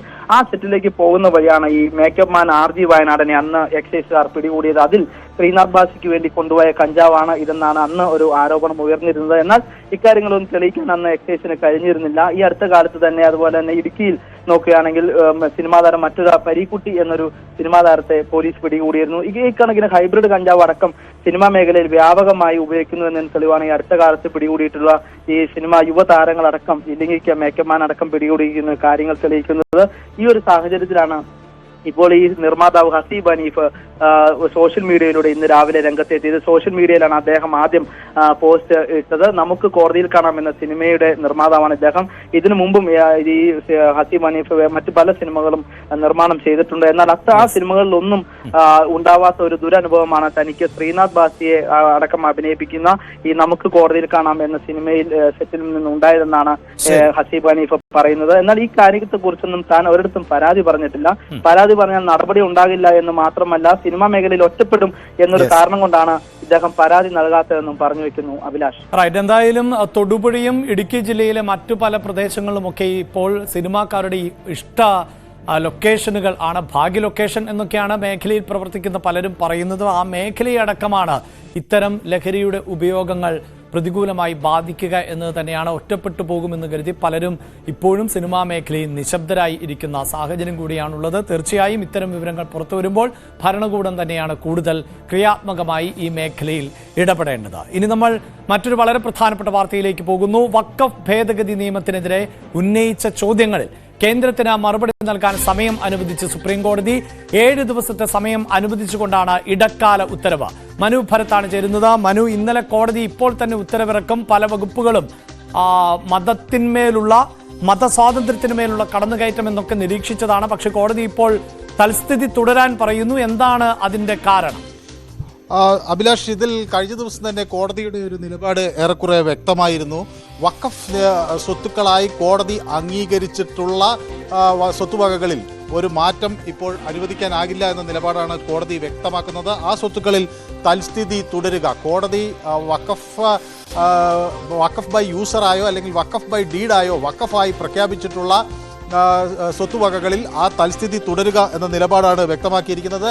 ഏതായാലും ഈ വഖഫ് നിയമ ഭേദഗതി മൊത്തത്തിൽ സ്റ്റേ ചെയ്യാൻ ഒരാവശ്യം ഉണ്ടായിരുന്നു. പക്ഷേ അത് വലിയ ഒരു തിരിച്ചടി നൽകും എന്നായിരുന്നു സോളിസിറ്റർ ജനറൽ തുഷാർ മേത്ത കോടതിയെ അറിയിച്ചത്. വലിയ പ്രത്യാഘാതങ്ങൾക്കുണ്ടാക്കും, ഒരു ഹാർഷ് സ്റ്റെപ്പായിരിക്കും, കടുത്ത നീക്കമായിരിക്കും എന്ന് അദ്ദേഹം വ്യക്തമാക്കുകയും ചെയ്തു. ഏതായാലും ഈ വിഷയങ്ങളിൽ സുപ്രീം കോടതി സോളിസിറ്റർ ജനറലിന് സമയം അനുവദിച്ചിരിക്കുന്നു. സോളിസിറ്റർ ജനറൽ അതോടൊപ്പം 7 ദിവസത്തിനകം ഇതിലെ നിലപാട് കേന്ദ്ര സർക്കാരിന്റെ നിലപാട് വ്യക്തമാക്കണം. അതോടൊപ്പം തന്നെ സുപ്രീം കോടതിക്ക് ഒരു ഉറപ്പ് സോളിസിറ്റർ ജനറൽ സർക്കാരിന് വേണ്ടി, കേന്ദ്ര സർക്കാരിന് വേണ്ടി ഹാജരായ സോളിസിറ്റർ ജനറൽ തുഷാർ മേത്ത ഒരു ഉറപ്പ് നൽകിയിരിക്കുന്നു. നിലവിൽ ഇപ്പോൾ വഖഫ് കൗൺസിലുകളിലേക്കോ വഖഫ് ബോർഡുകളിലേക്കോ ഇപ്പോൾ നിയമനങ്ങൾ ഉണ്ടാകില്ല, പുതിയ അപ്പോയിന്റ്മെന്റുകൾ ഉണ്ടാകില്ല, നിലവിലുള്ള സമിതികൾ തുടരും എന്ന ഒരു ഉറപ്പ് നൽകിയിരിക്കുന്നു. ഇതാണ് ഈ ഉറപ്പിൻ പുറത്താണ് കോടതി ഇത് അടുത്ത ഹിയറിംഗിലേക്ക് വരുന്നത്. 7 ദിവസത്തിനകം ഇതിന്റെ റെസ്പോൺസ് അല്ലെങ്കിൽ ഇതിന്റെ നിലപാട് അറിയിച്ചുകൊണ്ട് കോടതിയിൽ റിപ്പോർട്ട് നൽകണം എന്നാണ് സോളിസിറ്റർ ജനറലിനോട് കോടതി ആവശ്യപ്പെട്ടിരിക്കുന്നത്. കേന്ദ്ര സർക്കാർ ഒരു റെസ്പോൺസ് സമർപ്പിക്കും. 7 ദിവസമാണ് അതിനുള്ള സമയം കൊടുത്തിരിക്കുന്നത്. ഒപ്പം തന്നെ ഒരു നിയമനങ്ങളും സെൻട്രൽ വഖഫ് കൗൺസിലിലോ സ്റ്റേറ്റ് വഖഫ് ബോർഡുകളിലോ സെക്ഷൻ 9, 14 വഖഫ് ആക്ടുകൾ അനുസരിച്ചുള്ള ഒരു നിയമനവും നടത്തില്ല എന്ന് സോളിസിറ്റർ ജനറൽ വ്യക്തമാക്കിയിരുന്നു. കഴിഞ്ഞ ദിവസം കോടതി ഇതിൽ വലിയ ആശങ്ക പ്രകടിപ്പിച്ചിരുന്നു. കാരണം ഈ സമിതികളിൽ മുസ്ലിങ്ങൾ അല്ലാത്തവർ, മുസ്ലിം ഇതര സമുദായത്തിൽ നിന്നുള്ള ആളുകളെ നിയമിക്കുന്നത് എന്തടിസ്ഥാനത്തിലാണ് എന്ന് കോടതി ചോദിച്ചിരുന്നു. ഹിന്ദു എൻഡോമെന്റ് ബോർഡുകളിൽ അങ്ങനെ സാധ്യമാണോ എന്ന് കോടതി ആരാഞ്ഞിരുന്നു. എക്സ് ഒഫിഷ്യോ അംഗങ്ങളായി, അത് ഔദ്യോഗിക പദവിയുടെ ഭാഗമായി അതിൽ അംഗങ്ങളാകുന്നവരുടെ മതം പ്രശ്നമല്ല. പക്ഷെ അല്ലാതെ ഇത്തരം കൗൺസിലുകളിലോ ബോർഡുകളിലോ വരുന്നവർ മുസ്ലിങ്ങളാകാതിരിക്കുമ്പോൾ അത് എന്താണ് അതിൻ്റെ ന്യായം എന്ന് കോടതി കഴിഞ്ഞ ദിവസം ചോദിച്ചിരുന്നു. ഏതായാലും പുതിയ ഒരു നിയമനവും ഇത് സംബന്ധിച്ച് ഉണ്ടാകില്ല. അടുത്ത ഹിയറിംഗിൻ്റെ തീയതി വരെ ഇതിൽ നിയമനങ്ങൾ ഉണ്ടാകില്ല. ഒപ്പം തന്നെ അടുത്ത ഹിയറിംഗിൻ്റെ തീയതി വരെ വഖഫായി പ്രഖ്യാപിച്ചിട്ടുള്ള സ്ഥലങ്ങൾ അല്ലെങ്കിൽ സ്വത്തുവകകൾ അത് ഡീനോട്ടിഫൈ ചെയ്യുന്ന ഒരു സാഹചര്യം ഉണ്ടാകില്ല എന്ന് വ്യക്തമാക്കുന്നു. ഒരു കലക്ടർക്കും അത് മാറ്റി നൽകാൻ ഉള്ള സാഹചര്യം ഉണ്ടാകില്ല എന്ന് പറയുന്നു. കോടതി അത് റെക്കോർഡിൽ എടുക്കുകയും ചെയ്തിരിക്കുന്നു. അപ്പോൾ രണ്ട് സുപ്രധാന കാര്യങ്ങളാണ് ഇവിടെ വന്നിട്ടുള്ളത്. വഖഫ് സമിതികളിലേക്ക്, വഖഫ് ബോർഡുകളിലേക്ക്, വഖഫ് കൗൺസിലുകളിലേക്ക് പുതിയ നിയമനം സാധ്യമല്ല. ഒപ്പം നിലവിലെ സ്വത്തുവകകളുടെ തൽസ്ഥിതി തുടരുകയാണ്. ഒപ്പം ഇതുപോലുള്ള നിരവധി ചോദ്യങ്ങൾ, കാരണം ഈ 5 വർഷം കഴിഞ്ഞാൽ മാത്രമേ ഒരാൾ മുസ്ലിം ആകുകയുള്ളൂ എന്ന് തുടങ്ങി ഒട്ടനവധി സംശയങ്ങൾ ഹർജിക്കാർ ഉന്നയിച്ചിരുന്നു. കാരണം ഒരാൾ 5 വർഷം കൊണ്ട് എങ്ങനെ മുസ്ലിം ആകും? മുസ്ലിമായ 5 വർഷത്തിന് ശേഷമേ വഖഫ് ദാനം ചെയ്യാൻ കഴിയുള്ളൂ എന്നൊരു ക്ലോസ് ഈ നിയമത്തിനകത്തുണ്ട്. അപ്പോൾ 5 വർഷം കൊണ്ട് ഒരാൾ എങ്ങനെ മുസ്ലിം ആകുന്നു, അല്ലെങ്കിൽ എന്താണ് അതിൻ്റെ മാനദണ്ഡം? അത് മതസ്വാതന്ത്ര്യത്തിന് പുറത്തുള്ള ഒരു കടന്നുകയറ്റമാണ് എന്നൊക്കെയുള്ള ചില ആർഗ്യുമെന്റുകൾ അവിടെ കോടതിയിൽ ഉയർന്നിരുന്നു. അപ്പോൾ അതിനോടൊക്കെ അനുബന്ധിച്ച് ഉള്ള ചോദ്യങ്ങൾ ഒക്കെ കോടതി മുന്നോട്ട് വയ്ക്കുകയും ചെയ്തു. ഏതായാലും ഈ വിഷയത്തിലെല്ലാം ആണ് സർക്കാരിന് 7 ദിവസത്തെ സാവകാശം കേന്ദ്ര സർക്കാരിന് ലഭിച്ചിരിക്കുന്നത്. അതോടൊപ്പം തന്നെ കോടതി ഒരു കാര്യം പറയുന്നു, ഇതിൽ ചില പോസിറ്റീവ് കാര്യങ്ങൾ ഈ നിയമത്തിൽ ഉണ്ട്. അതുകൊണ്ട് അതിന് നിയമത്തെ മൊത്തത്തിൽ സ്റ്റേ ചെയ്യാൻ ആകില്ല. പക്ഷേ ഈ സിറ്റുവേഷൻ, ഇപ്പോഴത്തെ സാഹചര്യം പരിശോധിക്കേണ്ടതുണ്ട്. അത് കൂടി പരിഗണിച്ചാണ് കോടതിയുടെ നീക്കം എന്ന് പറയുന്നത്. അപ്പോൾ മൊത്തത്തിൽ നിയമം സ്റ്റേ ചെയ്യാനാകില്ല എന്ന് കോടതി വ്യക്തമാക്കുന്നു. അപ്പോൾ വഖഫ് നിയമ ഭേദഗതിക്ക് സ്റ്റേ ഇല്ല. മനു, ഇതിൽ ഏറ്റവും പ്രധാനം മനു പറയുന്നത് പോലെ പുതിയ വഖഫ് നിയമ ഭേദഗതി വിജ്ഞാപനം പുറത്തിറങ്ങി. അത് സ്റ്റേ ചെയ്യണം എന്നുള്ളതായിരുന്നു ഹർജിക്കാരുടെ ആവശ്യം. കോടതി അതിന് തയ്യാറായിട്ടില്ല. മറുഭാഗത്ത് കേന്ദ്ര സർക്കാരിന്റെ ആവശ്യം എന്നത് ഹർജിക്കാരുടെ ആവശ്യങ്ങൾ തള്ളണം എന്നുള്ളതായിരുന്നു. കോടതി അതിനും തയ്യാറായിട്ടില്ല. അതായത് വഖഫ് ബൈ യൂസർ ഭൂമി അത് അതേപടി നിലനിൽക്കണം എന്ന് പറയുമ്പോൾ ഹർജിക്കാരെ സംബന്ധിച്ചിടത്തോളം അത് ആശ്വാസം നൽകുന്ന ഒന്നായി മാറുന്നു. മറുഭാഗത്ത് കേന്ദ്ര സർക്കാരിനെ സംബന്ധിച്ചിടത്തോളം ഈ വിജ്ഞാപനത്തിന് സ്റ്റേ ഇല്ല എന്നത് കേന്ദ്ര സർക്കാരിനും. അപ്പോൾ ഇരുവിഭാഗത്തിനും ഒരു പരിധിവരെയെങ്കിലും ആശ്വാസം എന്ന നിലയിലേക്കല്ലേ ഇപ്പോഴത്തെ ഈ ഇടക്കാല ഉത്തരവിനെ കാണാൻ സാധിക്കൂ. ഇനിയിപ്പോൾ വിശദമായ വാദം കേട്ട ശേഷം കോടതി എന്തു പറയും എന്നിടത്താണല്ലോ ഇതിന് പ്രാധാന്യമുണ്ടാകുന്നത്. അതെ, ഈ കോടതി ഈ വിഷയം പരിഗണിക്കുന്ന ഘട്ടത്തിൽ ഒരു കാര്യം വ്യക്തമാക്കിയിരുന്നു. ഇങ്ങനെ 100-ലധികം ഹർജികളുമായി വന്നാൽ അത് പ്രായോഗികമായ ഒരു കാര്യമല്ല. 5ഓളം ഹർജികൾ പരിഗണിക്കാൻ കോടതിക്ക് കഴിയും. പക്ഷേ 100-ലധികം ഹർജികളുമായി വരുമ്പോൾ അത് വലിയ പ്രതിസന്ധി സൃഷ്ടിക്കുമെന്ന് പറഞ്ഞിരുന്നു. ഒപ്പം തന്നെ തുഷാർ മേത്ത ഒരു കാര്യം ഇന്ന് കോടതിയുടെ മുന്നിൽ വ്യക്തമാക്കുകയും ചെയ്തിട്ടുണ്ട്. അതായത് പല ഗ്രാമങ്ങളും അത് വഖഫിൻ്റെ സ്വത്താണ് എന്ന തരത്തിലേക്ക് ഉള്ള അവകാശവാദങ്ങൾ വരുന്നു. അത് കോടതിക്ക് ബോധ്യപ്പെട്ടിട്ടുള്ളതാണ്. അത് വലിയ തോതിൽ ജനങ്ങളെ ബാധിക്കുന്ന ഒരു പ്രശ്നമാണ് എന്ന് തുഷാർ മേത്ത കോടതിക്ക് മുന്നിൽ പറയുകയും ചെയ്തു. അപ്പോൾ സ്വാഭാവികമായും ഏതായാലും വഖഫായി പ്രഖ്യാപിച്ചിട്ടുള്ള സ്വത്തുവകകളിൽ മാറ്റം വരുത്തേണ്ട ഒരു സാഹചര്യമില്ല. ഒപ്പം ഈ ഹർജിക്കാരുടെ ഒരു പ്രധാന പ്രശ്നമായി വന്നിരുന്നത് മതസ്വാതന്ത്ര്യത്തിന് മേലുള്ള ഒരു കൈകടത്തൽ എന്ന് അവർ ആരോപിക്കാൻ ഒരു കാരണമായിരുന്നത് ഈ ബോർഡുകളിലും കൗൺസിലുകളിലും മുസ്ലിം അല്ലാത്ത ആളുകളെ നിയമിക്കുന്ന ഒരു സാഹചര്യം ഉണ്ട് എന്നതാണ്. അപ്പം ഹർജിക്കാർ ആരോപിച്ചത് 11 അംഗങ്ങൾ കഴിഞ്ഞാൽ പിന്നെ ബാക്കിയുള്ളവരെല്ലാം മറ്റു മതങ്ങളിൽ നിന്ന് 22 അംഗങ്ങളിൽ ബാക്കിയുള്ളവരെയെല്ലാം മറ്റു മതങ്ങളിൽ നിന്നുള്ളവരെ നിയമിക്കാനുള്ള വകുപ്പുകൾ ഉണ്ടെന്നാണ്. പക്ഷേ അതിനെ ചാലഞ്ച് ചെയ്തുകൊണ്ടാണ് സോളിസിറ്റർ ജനറൽ പറഞ്ഞത് അത് മാക്സിമം 2 എന്നാണ്. അപ്പോഴാണ് കോടതി ചോദിക്കുന്നത് ആ 2ന്റെ ഒരു സാങ്കത്യം എന്താണ് എന്ന്. അതിനപ്പുറത്തേക്ക് സർക്കാരിൻ്റെ ഔദ്യോഗിക പദവികളിൽ വരുന്നവരുടെ മതം ഒരു പ്രശ്നമല്ല. അപ്പോഴാണ് സോളിസിറ്റർ ജനറൽ കഴിഞ്ഞ ദിവസം ഒരു കാര്യം വ്യക്തമാക്കിയത്, ഈ മതം എല്ലാ ഘട്ടത്തിലും പരിശോധിക്കുന്നത് സർക്കാരിൻ്റെ ഔദ്യോഗിക പദവികളുടെ ഭാഗമായി വരുന്നവരുടെ മതം പരിശോധിക്കേണ്ട സാഹചര്യമില്ല. അങ്ങനെ വന്നാൽ സുപ്രീം കോടതിൻ്റെ ഈ വിധി കേൾക്കുന്ന അല്ലെങ്കിൽ ഈ വാദം കേൾക്കുന്ന ജഡ്ജിന് തന്നെ ഈ വാദം കേൾക്കാൻ പറ്റാത്ത ഒരു സാഹചര്യം വരും. അങ്ങനെയെങ്കിൽ അങ്ങെങ്ങനെ ഇത് കേൾക്കുമെന്നൊരു ചോദ്യം അവിടെ ഉയരില്ലേ എന്ന് സോളിസിറ്റർ ജനറൽ ചോദിക്കുകയാണ്. അപ്പോഴാണ് സുപ്രീം കോടതി അതിന് വ്യക്തമായൊരു മറുപടി പറയുന്നു, ഈ കസേലയിൽ ഇരിക്കുമ്പോൾ പിന്നെ താൻ മതത്തിന് അപ്പുറത്തേക്ക് അതീതനായി നിൽക്കുന്നു, അവിടെ എന്ത് വിഷയം വരുന്നോ ആ വിഷയത്തിലേക്കാണ് പിന്നെ താങ്കളുടെ ശ്രദ്ധ മുഴുവൻ പോകുന്നത്. അവിടെ മതം ഒരു ഇരിക്കുന്ന ആളുടെ ഒരു വിഷയമല്ല എന്ന് പറഞ്ഞൊരു തർക്കമുണ്ടാവുകയും ചെയ്തു. അതിനെ തുടർന്നാണ് ഔദ്യോഗിക പദവികളിൽ ഇരിക്കുന്നവർക്ക് അവരുടെ മതം പ്രശ്നമല്ല, എക്സ് ഒഫീഷ്യോ മെമ്പർമാരായി അവർക്ക് വരാം, പക്ഷെ വഖഫ് ബോർഡിലേക്ക് നിയമിക്കുന്ന ആളുകൾ മുസ്ലിങ്ങളാകണം എന്ന നിലപാട് കോടതി എടുക്കുകയും ചെയ്യുന്നു. എന്തായാലും വഖഫ് നിയമ ഭേദഗതിയുമായി ബന്ധപ്പെട്ട ഹർജികളിൽ ഇപ്പോഴത്തെ കോടതി നിലപാടിനെ ഇങ്ങനെ വളരെ ലളിതമായി പറയാം. പുതിയ വിജ്ഞാപനത്തിന് നിലവിൽ സ്റ്റേയില്ല. അതേസമയം ഈ വിജ്ഞാപന പ്രകാരമുള്ള തുടർ നീക്കങ്ങളുമായി കേന്ദ്ര സർക്കാരിന് ഇപ്പോൾ പോകാനും സാധിക്കില്ല. സ്പോൾ ലൈവ് വഖഫുമായുള്ള വാർത്ത പരിശോധിക്കുന്നതിന് തൊട്ടു മുമ്പ് ഷൈൻ ടോം ചാക്കോ, ശ്രീനാഥ് ഭാസി എന്നിവർക്ക് എതിരെ ഉയർന്നിട്ടുള്ള ആരോപണങ്ങൾ, പ്രത്യേകിച്ച് ലഹരിയുമായി ബന്ധപ്പെട്ട റിപ്പോർട്ടാണ് പങ്കുവച്ചിരുന്നത്. അതിനിടെയായിരുന്നു വഖഫിലെ വളരെ പ്രധാനപ്പെട്ട നീക്കങ്ങൾ സുപ്രീം കോടതിയുടെ ഭാഗത്ത് നിന്ന് ഉണ്ടായത്. എന്തായാലും നമ്മൾ ആ വാർത്തയുമായി ബന്ധപ്പെട്ട് തന്നെ ചേർത്ത് വെക്കുന്ന റിപ്പോർട്ടുകളിലേക്ക് തുടർന്നും പോവുകയാണ്. ആലപ്പുഴ ഹൈബ്രിഡ് കഞ്ചാവ് കേസിൽ തുടർ നടപടികൾ വൈകുന്നു. നടന്മാരായ ഷൈൻ ടോം ചാക്കോ, ശ്രീനാഥ് ഭാസി എന്നിവരെ ചോദ്യം ചെയ്യുമെന്ന് നേരത്തെ എക്സൈസ് വ്യക്തമാക്കിയിരുന്നു. എന്നാൽ പ്രതികളെ കസ്റ്റഡിയിൽ വാങ്ങി കൂടുതൽ ചോദ്യം ചെയ്ത ശേഷം നടന്മാർക്ക് നോട്ടീസ് നൽകാനാണ് ഇപ്പോഴത്തെ തീരുമാനം. പ്രതികളെ തിങ്കളാഴ്ച കോടതി കസ്റ്റഡിയിൽ വിട്ടേക്കും.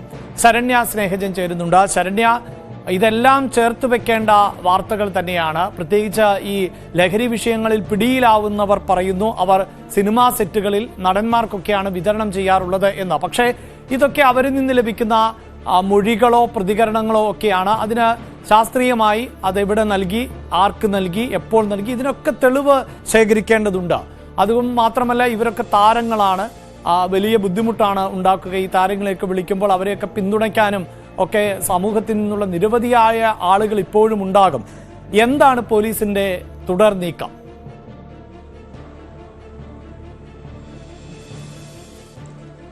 അഭിലാഷ്, വളരെ പ്രധാനപ്പെട്ട ഒരു കേസാണ്. പ്രത്യേകിച്ച് ഇപ്പോൾ നമ്മൾ ഇന്ന് കഴിഞ്ഞ ദിവസങ്ങളിൽ ഉണ്ടായിട്ടുള്ള ലഹരിയുമായി ബന്ധപ്പെട്ട സംഭവങ്ങളിൽ തന്നെ ആലപ്പുഴ കേന്ദ്രീകരിച്ച് കഴിഞ്ഞ ദിവസങ്ങളുണ്ടായ ഹൈബ്രിഡ് കഞ്ചാവ് വേട്ട ഈ സംഭവവുമായി ബന്ധപ്പെട്ട്, അതായത് ഈ ഷൈൻ ടോം ചാക്കോയുമായി ബന്ധപ്പെട്ട് തന്നെ കണക്ട് ചെയ്തു വന്ന ഒരു കേസായിരുന്നു എന്നുള്ളതാണ്. അത് എക്സൈസ് മാധ്യമങ്ങളോടടക്കം സ്ഥിരീകരിക്കുകയും ചെയ്തു. ഷൈൻ ടോം ചാക്കോ, ശ്രീനാഥ് ഭാസി എന്നിവർക്ക് ഈ ലഹരി വിൽപ്പന നടത്തുന്ന സിനിമാ ലോകത്ത് ക്രിസ്റ്റീന എന്നറിയപ്പെടുന്ന തസ്ലീമ സുൽത്താന എന്ന സ്ത്രീയുമായി ബന്ധമുണ്ട് എന്നുള്ള കാര്യമായിരുന്നു അവർ സ്ഥിരീകരിക്കുകയും ചെയ്തിട്ടുള്ളത്. ആദ്യഘട്ടത്തിൽ തന്നെ എക്സൈസ് സിനിമാ ബന്ധം സ്ഥിരീകരിച്ചിരുന്നു. കാരണം ഈ ഹൈബ്രിഡ് കഞ്ചാവ് എന്ന് പറയുന്നത് വളരെ എക്സ്പെൻസീവ് ആയിട്ടുള്ള ഒരു ലഹരിയാണ്. അത്തരത്തിൽ 1 ഗ്രാമിന് 10,000 രൂപ വരെ വില വരുന്ന ഈ ലഹരി വസ്തു കൂടുതലായി അവർ വിതരണം ചെയ്തിരുന്നത് സിനിമാ മേഖലയിലാണ് എന്നുള്ള കാര്യം എക്സൈസിന് സ്ഥിരീകരിക്കാനും കഴിഞ്ഞിരുന്നു. തുടർന്നാണ് എക്സൈസ് അസിസ്റ്റന്റ് കമ്മീഷണർ അടക്കമുള്ള ആളുകൾ സ്ഥിരീകരിക്കുന്നത് ഇതിൽ സിനിമാ ബന്ധമുണ്ട്. ഒപ്പം തന്നെ ക്രിസ്റ്റീന പ്രധാനമായും കൊച്ചി കേന്ദ്രീകരിച്ച്, എറണാകുളം കേന്ദ്രീകരിച്ചുള്ള വിൽപ്പന നടത്തിയിരുന്ന ആളാണ് എന്നുള്ളതാണ്. പിന്നീട് ആലപ്പുഴയിലേക്ക് എത്തിയ ഘട്ടത്തിൽ പിടിക്കപ്പെടുന്നു എന്നുള്ളതാണ്. ഈ ഷൈൻ ടോം ചാക്കോയും ശ്രീനാഥ് ഭാസിയുമായി ബന്ധപ്പെട്ട് ഇവരുമായി ബന്ധപ്പെട്ട ചാറ്റുകളും ഒപ്പം തന്നെ ലഹരി ഇടപാടുകളും മറ്റ് സെക്സ് റാക്കറ്റുമായി ബന്ധപ്പെട്ടുള്ള ചില ഇടപാടുകളും ഒക്കെ സിനിമാ നടന്മാരുമായി ബന്ധപ്പെട്ട് ഇവരുടെ ചാറ്റിൽ നിന്ന് കണ്ടെത്താൻ കഴിഞ്ഞിട്ടുണ്ട്. അതുകൊണ്ട് തന്നെ എക്സൈസ് ആദ്യഘട്ടത്തിൽ തന്നെ പറഞ്ഞത് ഈ കേസ് വളരെ ഗൗരവത്തോടെ കാണുന്നു. നമുക്കറിയാം, ആദ്യം തസ്ലീമയും ഫിറോസുമാണ് അറസ്റ്റ് ചെയ്യപ്പെടുന്നത്. പിന്നീട് സുൽത്താൻ അറസ്റ്റ് ചെയ്യപ്പെട്ടു. അയാൾ അന്താരാഷ്ട്ര ഇത്തരത്തിൽ സ്മഗ്ലിംഗിൽ, സ്വർണ്ണക്കടത്തും ഒപ്പം തന്നെ ലഹരി വ്യാപാരം അടക്കമുള്ള ആളിലെ വലിയ കണ്ണിയാണ് ഈ സുൽത്താൻ എന്നുള്ളത് സ്ഥിരീകരിക്കുകയും ചെയ്തു. പക്ഷെ അതിനപ്പുറത്തേക്ക് ഈ സിനിമാ നടന്മാരിലേക്ക്, ചലച്ചിത്ര താരങ്ങളിലേക്ക്, മറ്റൊരു നടപടിക്രമങ്ങളിലേക്ക് ഇതൊരു എക്സൈസ് നീങ്ങിയിട്ടില്ല എന്നുള്ളതാണ്. അതിനവർ പറയുന്ന ഒരു ന്യായം എന്ന് പറയുന്നത് ഈ തസ്ലീമ സുൽത്താനെയും ഫിറോസിനെയും കസ്റ്റഡിയിൽ എടുക്കേണ്ടതായുണ്ട്.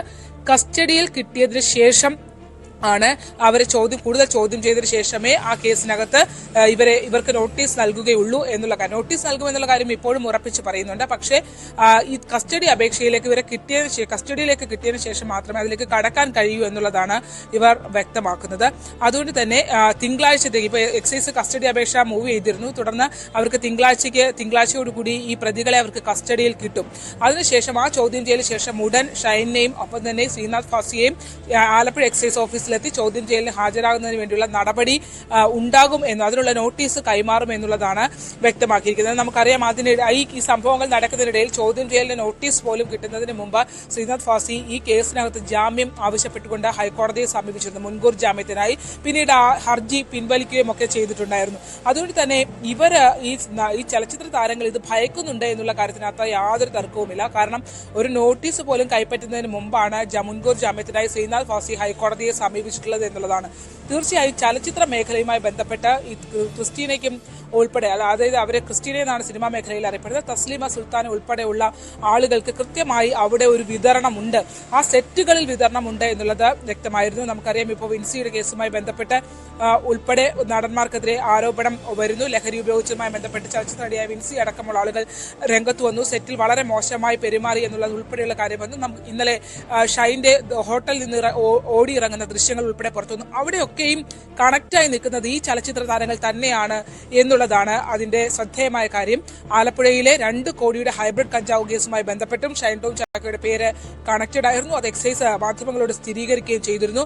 ഇപ്പോഴാണ് എറണാകുളത്തെ പുതിയ സംഭവം കൂടി ഉണ്ടായിരിക്കുന്നത്. എന്തായാലും ലഹരി റാക്കറ്റുമായി ബന്ധപ്പെട്ട മന്ത്രി സജി ചെറിയാൻ അടക്കം കഴിഞ്ഞ ദിവസം വ്യക്തമാക്കിയിരുന്നു, പുതിയ ഒരു കോൺക്ലേവിന് ശേഷം മാത്രമേ അത്തരത്തിൽ ഒരു കൃത്യമായ ഒരു നിയമ ഭേദഗതി കൊണ്ടുവരും, സെറ്റുകളിലടക്കം പരിശോധന നടത്തുന്നതിന് വേണ്ടിയുള്ള ഒരു ഇടപെടൽ സർക്കാരിന്റെ ഭാഗത്തു നിന്ന് ഉണ്ടാകുമെന്ന് പറയും. അങ്ങനെയൊക്കെ പറയുമ്പോഴും നമുക്കറിയാം പല റിപ്പോർട്ടുകൾ പുറത്തു വരുമ്പോഴും സെറ്റുകളും കാരവാനും ഒക്കെ വളരെ സുരക്ഷിതമായ ഒരു ഇടമായി ലഹരി ഉപയോഗത്തിന് മാറുന്നുണ്ട് എന്നുള്ളത് വളരെ പ്രധാനപ്പെട്ടതാണ്. അവിടെ ഒരു ചെറുവിരൽ അനക്കാൻ പോലും സർക്കാരിന് കഴിയാത്ത, പോലീസിന് കഴിയാത്ത, എക്സൈസിന് കഴിയാത്ത ഒരു സാഹചര്യം ഉണ്ട് എന്നുള്ളതാണ്. എന്തുകൊണ്ടാണ് ഇപ്പോൾ ഏപ്രിൽ 1 ആലപ്പുഴയിൽ ഹൈബ്രിഡ് കഞ്ചാവുമായി ബന്ധപ്പെട്ട കേസിൽ തസ്ലീമ പിടിയിലാകുന്നത്? കസ്റ്റഡിയിലേക്ക് അടുത്ത ദിവസം തിങ്കളാഴ്ച പോകാൻ പോകുന്നതേ ഉള്ളൂ. അതായത് 18-20ഓളം ദിവസം കഴിഞ്ഞിരിക്കുന്നു എന്നുള്ളതാണ്. ഇപ്പോഴും ചലച്ചിത്ര താരങ്ങൾക്ക് ബന്ധമുണ്ടെന്ന് പറയുമ്പോൾ പോലും 20 ദിവസത്തിനപ്പുറവും നോട്ടീസ് കൈമാറുകയോ ചോദ്യം ചെയ്യൽ നടപടിക്രമങ്ങളിലേക്ക് കടക്കാനോ കഴിഞ്ഞില്ല. ഒരു പക്ഷേ അവർക്ക് മുൻകരുതൽ എന്നോളം പല അല്ലെങ്കിൽ നിയമസഹായം തേടാനും ഒപ്പം തന്നെ മറ്റ് കാര്യങ്ങളിലേക്ക് തുടക്കത്തിൽ തന്നെ ഇവരുണ്ടെന്ന് പറയുകയും പിന്നീട് ഇവരുമായി ബന്ധപ്പെട്ടുള്ള തെളിവുകൾ ഇല്ലാതാക്കുന്നതിന് വേണ്ടിയുള്ള അവസരം കൂടി ലഭ്യമാകുന്ന രീതിയിലേക്ക് ഈ കാലാവധി നീളുമോ എന്നുള്ള കാര്യമൊക്കെ സംശയിക്കേണ്ടിയിരിക്കുന്നു. എന്തായാലും ശ്രീനാഥ് ഭാസി നൽകിയ മുൻകൂർ ജാമ്യാപേക്ഷയും പെട്ടെന്നുള്ള പിൻവലിക്കലും ഉൾപ്പെടെയുള്ള കാര്യങ്ങളും എന്തുകൊണ്ട് എക്സൈസ് ഉൾപ്പെടെ ഇതിനകത്ത് കേസിൽ കൂടുതലായി മുന്നോട്ട് പോകുന്നില്ല എന്നുള്ള ചോദ്യമൊക്കെ സമൂഹത്തിൽ ഉയർത്തുന്നുണ്ട്. എന്തായാലും ഉടനെ തന്നെ ഇപ്പോൾ നമ്മൾ ബന്ധപ്പെടുമ്പോഴും അവർ പറയുന്നത് ഉടനെ കസ്റ്റഡിയിൽ ലഭ്യമായ ഉടനെ തന്നെ നടന്മാർക്ക് നോട്ടീസ് കൈമാറുമെന്നാണ്. അഭിലാഷ്. എന്തായാലും ഷൈൻ ടോം ചാക്കോ, ശ്രീനാഥ് ഭാസി ഉൾപ്പെടെ ഉള്ളവരുമൊക്കെയായി ബന്ധപ്പെട്ട് പേരുകളടക്കം ഈ പിടികൂടിയ ആളുകൾ പറയുന്ന സാഹചര്യം ആണ് ഉള്ളത്. അതോടൊപ്പം തന്നെ ഇതിൽ ശരണ്യായി പ്രധാനപ്പെട്ടത് ഈ സിനിമാ സെറ്റുകൾ മാത്രമാകണമെന്നില്ല. ഇവരുടെ ഭാഗത്ത് നിന്ന് വലിയ അളവിലാണ് ഇതൊക്കെ കണ്ടെത്തിയിട്ടുള്ളത്. മാത്രവുമല്ല ഇവരുടെ സാമ്പത്തിക ഇടപാട് അതും പല ഞെട്ടിക്കുന്ന വിവരങ്ങളുണ്ട്. ഇവരുടെ അക്കൗണ്ട് ഇത്രയും പണം ചെലവാക്കുമ്പോഴും അക്കൗണ്ട് ഇല്ല എന്ന തരത്തിൽ, അല്ലെങ്കിൽ ഇത് മറ്റാരുടെയെങ്കിലും ബെനാമിയായി പ്രവർത്തിക്കുന്നു. എന്തായാലും ഈ ലഹരി വസ്തു എന്നത് പിടികൂടിയതാണ്. അതിന് ഒരു മാർക്കറ്റുണ്ട്, ഉപഭോക്താക്കളുണ്ട്, അത് വ്യക്തമാണ്. ഇത് എവിടെ നിന്നെത്തി, ആരിലേക്ക് എന്ന ചെയിനാണല്ലോ കൃത്യമായി കണ്ടെത്തേണ്ടത്. അത് കണ്ടെത്തിയാൽ മാത്രമേ ഈ വല പൊട്ടിക്കാൻ സാധിക്കുകയുള്ളൂ. അത് കൃത്യമായി ഉണ്ടാകും എന്ന് വേണമോ നമുക്ക് പ്രതീക്ഷിക്കാൻ? അഭിലാഷ്, ഈ കേസിനകത്ത് നമ്മൾ ന്യൂസ് 18 നടത്തിയ തുടരന്വേഷണത്തിൽ തന്നെ നമുക്ക് മനസ്സിലാക്കാൻ കഴിഞ്ഞൊരു കാര്യം, 27-ാം തീയതി തസ്ലീമ സുൽത്താനയും സുൽത്താനും ഉടുപ്പിയിലെ അവരുടെ അച്ഛന്റെ മരണവുമായി ബന്ധപ്പെട്ട് തസ്ലീമയുടെ അച്ഛന്റെ മരണവുമായി ബന്ധപ്പെട്ടുള്ള ചടങ്ങുകൾ പങ്കെടുത്തിട്ടുണ്ട്. 25-നാണ് ആ മരണം ഉണ്ടാകുന്നത്. 27 വരെ അവരുണ്ടായിരുന്നു. 27-ന് ശേഷമാണ് അവർ തിരികെ വന്നിരിക്കുന്നത്. ഈ തസ്ലീമയുടെ ബന്ധുക്കളടക്കം ആരോപിക്കുന്നത് അതിനിടയിൽ എപ്പോഴാണ് സുൽത്താൻ മലേഷ്യയിലേക്ക് പോയിട്ടുള്ളത് എന്നുള്ളതാണ്. കാരണം സുൽത്താൻ അല്ല ഇതിന് പിന്നിൽ എന്നുള്ള ഒരു രീതിയിലുള്ള ഒരു ആരോപണം അവരുടെ ബന്ധുക്കളുടെ ഭാഗത്തു നിന്നുണ്ടായിരുന്നു. അവര് ഒരു കാരണവശാലും തസ്ലീമയോ സുൽത്താനോ നടത്തിയ ഇടപാടുകളെ ന്യായീകരിക്കുന്നില്ല. തസ്ലീമയുടെ സഹോദരൻ ബിജു തന്നെ നമ്മളോട് സംസാരിക്കുകയുണ്ടായിരുന്നു. അപ്പോൾ അദ്ദേഹം പറഞ്ഞത് ഇതിലൊരു ക്യാരിയേഴ്സ് മാത്രമാണ്. ഇതിനകത്ത് ഇതിന്റെ തലയിലും വാലിലും ആളുകളുണ്ട്. അവരെ കണ്ടെത്താൻ എന്തുകൊണ്ട് തയ്യാറാകുന്നില്ല എന്നുള്ള ചോദ്യം ആ കുടുംബം ഉന്നയിച്ചു. വിപുലമായ അന്വേഷണമാണ് ഇതിനകത്ത് വേണ്ടത്, അല്ലാതെ ഈ തസ്ലീമയിലോ സുൽത്താനിലോ ഒതുങ്ങുന്നതല്ല ഈ കേസ് എന്നുള്ളത് അവരൊക്കെ വളരെ വ്യക്തമായി പറയുന്നുണ്ട്. പിന്നീട് പോലീസ് ഇപ്പോൾ എക്സൈസ് പറയുന്നതും ഇവരുടെ പേരിൽ മറ്റ് സ്വത്തുക്കളൊന്നുമില്ല, പക്ഷേ കോടികളുടെ ഇടപാടുകൾ നടത്തുന്നവരാണ്. ഇവരെങ്ങനെയാണ് ഈ പണം ഉപയോഗിച്ചിരുന്നത് എന്നുള്ളതിനെ സംബന്ധിച്ചൊരു വ്യക്തത അന്വേഷണ സംഘം വരുത്തുന്നില്ല. അതായത് ഈ 2 കോടി രൂപയുടെ ലഹരി വസ്തു വാങ്ങണമെങ്കിൽ ഒപ്പം തന്നെ ഈ പറഞ്ഞ ചെന്നൈ എയർപോർട്ട് വഴിയൊക്കെ ഇത് പുറത്തേക്ക് ഇറക്കണമെങ്കിൽ പല പല ആളുകളെ കണ്ടും മറ്റ് പണവും ഒക്കെ നൽകിയാണ് ഇവർ സ്വാധീനിച്ചുമൊക്കെയാണ് ഇവരിത് പുറത്തോട്ട് കൊണ്ടുവരുന്നത്. അങ്ങനെ ഒരു ആസ്തി തസ്ലീമയ്ക്കോ സുൽത്താനോ ചെന്നൈയിൽ ഇല്ല എന്നുള്ളതാണ്. അവർ 800 താമസിക്കുന്നത്, അവിടെ ഇല്ല എന്നുള്ളത് അവരുടെ ബന്ധുക്കൾ ഉറപ്പിച്ച് പറയുന്നുണ്ട്. ഒപ്പം തന്നെ വീട്ടിലെത്തിയ സാഹചര്യത്തിൽ പോലും അവിടെ ഉണ്ടായിരുന്ന അമ്മയുടെ പോസ്റ്റ് ഓഫീസിൽ ഉണ്ടായിരുന്ന പണം വരെ വാങ്ങി അത് വീതിച്ചിട്ടാണ് ഇവർ പോയത് എന്നുള്ള കാര്യം പറയുമ്പോൾ ഇതിനകത്ത് ചില കള്ളക്കളികൾ നമുക്ക് ബോധ്യമാകുന്നുണ്ട് എന്നുള്ളതാണ്. അങ്ങനെ ഒരു സംശയം നമ്മൾ ജനിപ്പിക്കുന്നുണ്ട് എന്നുള്ളതാണ്. കാരണം ഈ 2 കോടി രൂപയുടെ ഹൈബ്രിഡ് കഞ്ചാവ് ആലപ്പുഴയിൽ ആർക്ക് നൽകാനായി വന്നു? അതിനുള്ള ഉത്തരം എക്സൈസ് തന്നേ മതിയാവൂ എന്നുള്ളതാണ്. കാരണം അങ്ങനെ ഒരു വ്യക്തത വരുന്നില്ല. കാരണം ഈ 2 കോടി രൂപയുടെ ഉൽപ്പന്നം വാങ്ങാൻ കഴിവുള്ള ആരോ ഒരാൾ അല്ലെങ്കിൽ അങ്ങനെ ഒരു ടീം ഇവിടെ ഉണ്ടായിരുന്നു എന്നുള്ളതാണ്. ആ ടീമിനെ കുറിച്ച് എന്തുകൊണ്ട് മൗനം പാലിക്കുന്നു? അന്വേഷണം അതിലേക്ക് എങ്ങനെ നീങ്ങുന്നില്ല എന്നുള്ളതിനെ സംബന്ധിച്ച് എക്സൈസ് ഉദ്യോഗസ്ഥർ മൗനം പാലിക്കുകയാണ്. തീർച്ചയായും അതിന് ഉത്തരം കണ്ടെത്തേണ്ടതായുണ്ട്. കാരണം ആലപ്പുഴയിൽ ഇത് വാങ്ങി അത്തരമൊരു വിപണി ഉണ്ടാക്കാൻ കഴിയുന്ന അല്ലെങ്കിൽ അതൊരു സാധാരണ ആളുകൾക്ക് വിൽപ്പന നടത്താൻ കഴിയുന്ന ഒരു ലഹരി വസ്തു അല്ല ഇത്. ഇത്രയും വിലയുള്ള ലഹരി വസ്തു വാങ്ങുന്നുണ്ടെങ്കിൽ ഒരു വമ്പൻ ആലപ്പുഴയിൽ അതിനുവേണ്ടി കാത്തിരുന്നു എന്നുള്ളത് വളരെ പ്രധാനപ്പെട്ട ഒരു ഉത്തരം തന്നെയാണ്. അയാൾ ആരാണ് അല്ലെങ്കിൽ ആ വ്യക്തി ആരാണ്, ആ ഒരു ടീം ഏതാണ് എന്നുള്ളത് എക്സൈസ് വിവരിക്കേണ്ടതുണ്ട്. മാത്രമല്ല ഇയാൾ എറണാകുളത്ത് നിന്ന് കൂടുതൽ ലഹരി വസ്തു കൊണ്ടുവന്നിരുന്നു, എറണാകുളത്ത് ഡിസ്ട്രിബ്യൂട്ട് ചെയ്തിട്ടുണ്ട് എന്നുള്ള വിവരം ആദ്യഘട്ടത്തിൽ എക്സൈസ് സ്ഥിരീകരിക്കുന്നുണ്ട്. പിന്നീട് അതിൽ മലക്കം പറയുന്നത് പോലെയാണ് നമുക്ക് തോന്നുന്നത്. എങ്കിൽ എറണാകുളത്ത് ഇത് ആർക്ക് വിതരണം ചെയ്തു? ഈ തസ്ലീമയുടെ സഹോദരൻ പറയുന്നത് പോലെ 27 ഇവർ പുറപ്പെട്ടിട്ടുണ്ടെങ്കിൽ ഇവർ മലേഷ്യയിൽ പോയിട്ടില്ലെങ്കിൽ പിന്നീട് ഇത് ആരാണ് ഇവർക്ക് കൈമാറുന്നത്? അത്തരം ഒരുപാട് ചോദ്യങ്ങൾ ഇതിൽ അവശേഷിക്കുന്നുണ്ട്. തസ്ലീമയോ സുൽത്താനോ അടങ്ങുന്ന റാക്കറ്റ് അല്ല എന്നുള്ളതാണ്. 100-ലധികം പേരുണ്ടെന്ന് പറയുമ്പോൾ ആ 100-ലധികം പേര് ആരാണ് എന്ന അന്വേഷണ സംഘത്തിന് വിശദീകരിക്കേണ്ടതായുണ്ട്. ഒപ്പം അതിനേക്കാൾ ഏറ്റവും പ്രധാനപ്പെട്ടത് ആലപ്പുഴ പോലെ ഒരു ടൂറിസം സെക്ടറിലേക്ക് ഇത്രയും വില കൂടിയ ലഹരി വസ്തു ആദ്യമായാണ് ഇങ്ങനെ ഒരു ഹൈബ്രിഡ് കഞ്ചാവ് പോലെ ഇത്രയും എക്സ്പെൻസീവ് ആയിട്ടുള്ള ഒരു ലഹരി വസ്തു ഇവിടെ ആലപ്പുഴയിൽ പിടിക്കുന്നത്. അങ്ങനെ വന്നൊരു സ്ഥലത്ത് ഇത് ആര് വാങ്ങാൻ ഉണ്ടായിരുന്നു എന്നുള്ള ചോദ്യം വളരെ പ്രസക്തമാണ്. ശരണ്യാണ് വാർത്തയുടെ വിശദാംശങ്ങൾ നൽകിയത്. ഇനി മറ്റൊരു വാർത്തയിലേക്ക് പോകുമ്പോൾ ചീഫ് സെക്രട്ടറിയുടെ ഹിയറിംഗിൽ നടന്നത് എന്തൊക്കെ എന്ന് വെളിപ്പെടുത്തി ഫേസ്ബുക്കിൽ പോസ്റ്റിട്ട എൻ പ്രശാന്ത് IAS. ഓരോ ഫയലും ഓരോ ജീവനെടുക്കാനുള്ള അവസരമായി കാണരുത്. 6 മാസത്തിൽ തീർപ്പാക്കണമെന്ന് നിയമം ഉണ്ടായിരിക്കെ 3 വർഷമായിട്ടും ഫയൽ പൂഴ്ത്തിവെച്ച് നിയമവിരുദ്ധമായി തടഞ്ഞുവെച്ച പ്രൊമോഷൻ ഉടനടി നൽകണമെന്ന് അദ്ദേഹം ആവശ്യപ്പെടുന്നുണ്ട്. ഇതുവരെ സർക്കാരിനെതിരെ ഒരു കേസും കൊടുത്തിട്ടില്ല. അതിന് സാഹചര്യം ഒരുക്കരുത് എന്നും പ്രശാന്ത് ഫേസ്ബുക്കിൽ മുന്നറിയിപ്പ് നൽകുന്നു. ഈ വാർത്തയുടെ വിശദാംശങ്ങളുമായി ഡാൻ കുര്യൻ ആണ് ചേരുന്നത്. ഡാൻ, ഓരോ ഫയലും ഓരോ ജീവിതമാണ് എന്ന് പറഞ്ഞത് നമ്മുടെ മുഖ്യമന്ത്രി തന്നെയാണ്. അതന്ന് വലിയ തോതിൽ ചർച്ച ചെയ്യപ്പെട്ട ഒരു വാചകം കൂടിയായിരുന്നു. അതിൻ്റെ ഒരു ഭാഗം ഇപ്പോൾ പ്രശാന്തിന്റെ കുറിപ്പിലും ഉണ്ട്. ഈ സൂചിപ്പിക്കുന്നത് പോലെ വൈകിയെത്തുന്ന നിയമം എന്നത് നീതി എന്നത് നീതി നിഷേധം തന്നെയാണ്. അപ്പോൾ ഇവിടെ ആരാണ് ശരി തെറ്റെന്നും നമുക്കറിയില്ല. പക്ഷെ അദ്ദേഹം പറയുന്നത് പ്രസക്തമാണല്ലോ. ഒരു തീരുമാനം ഉണ്ടാകേണ്ടതുണ്ട്, അത് സമയബന്ധിതമായിരിക്കണം. എന്തൊക്കെയാണ് പ്രശാന്ത് പറയുന്നത്?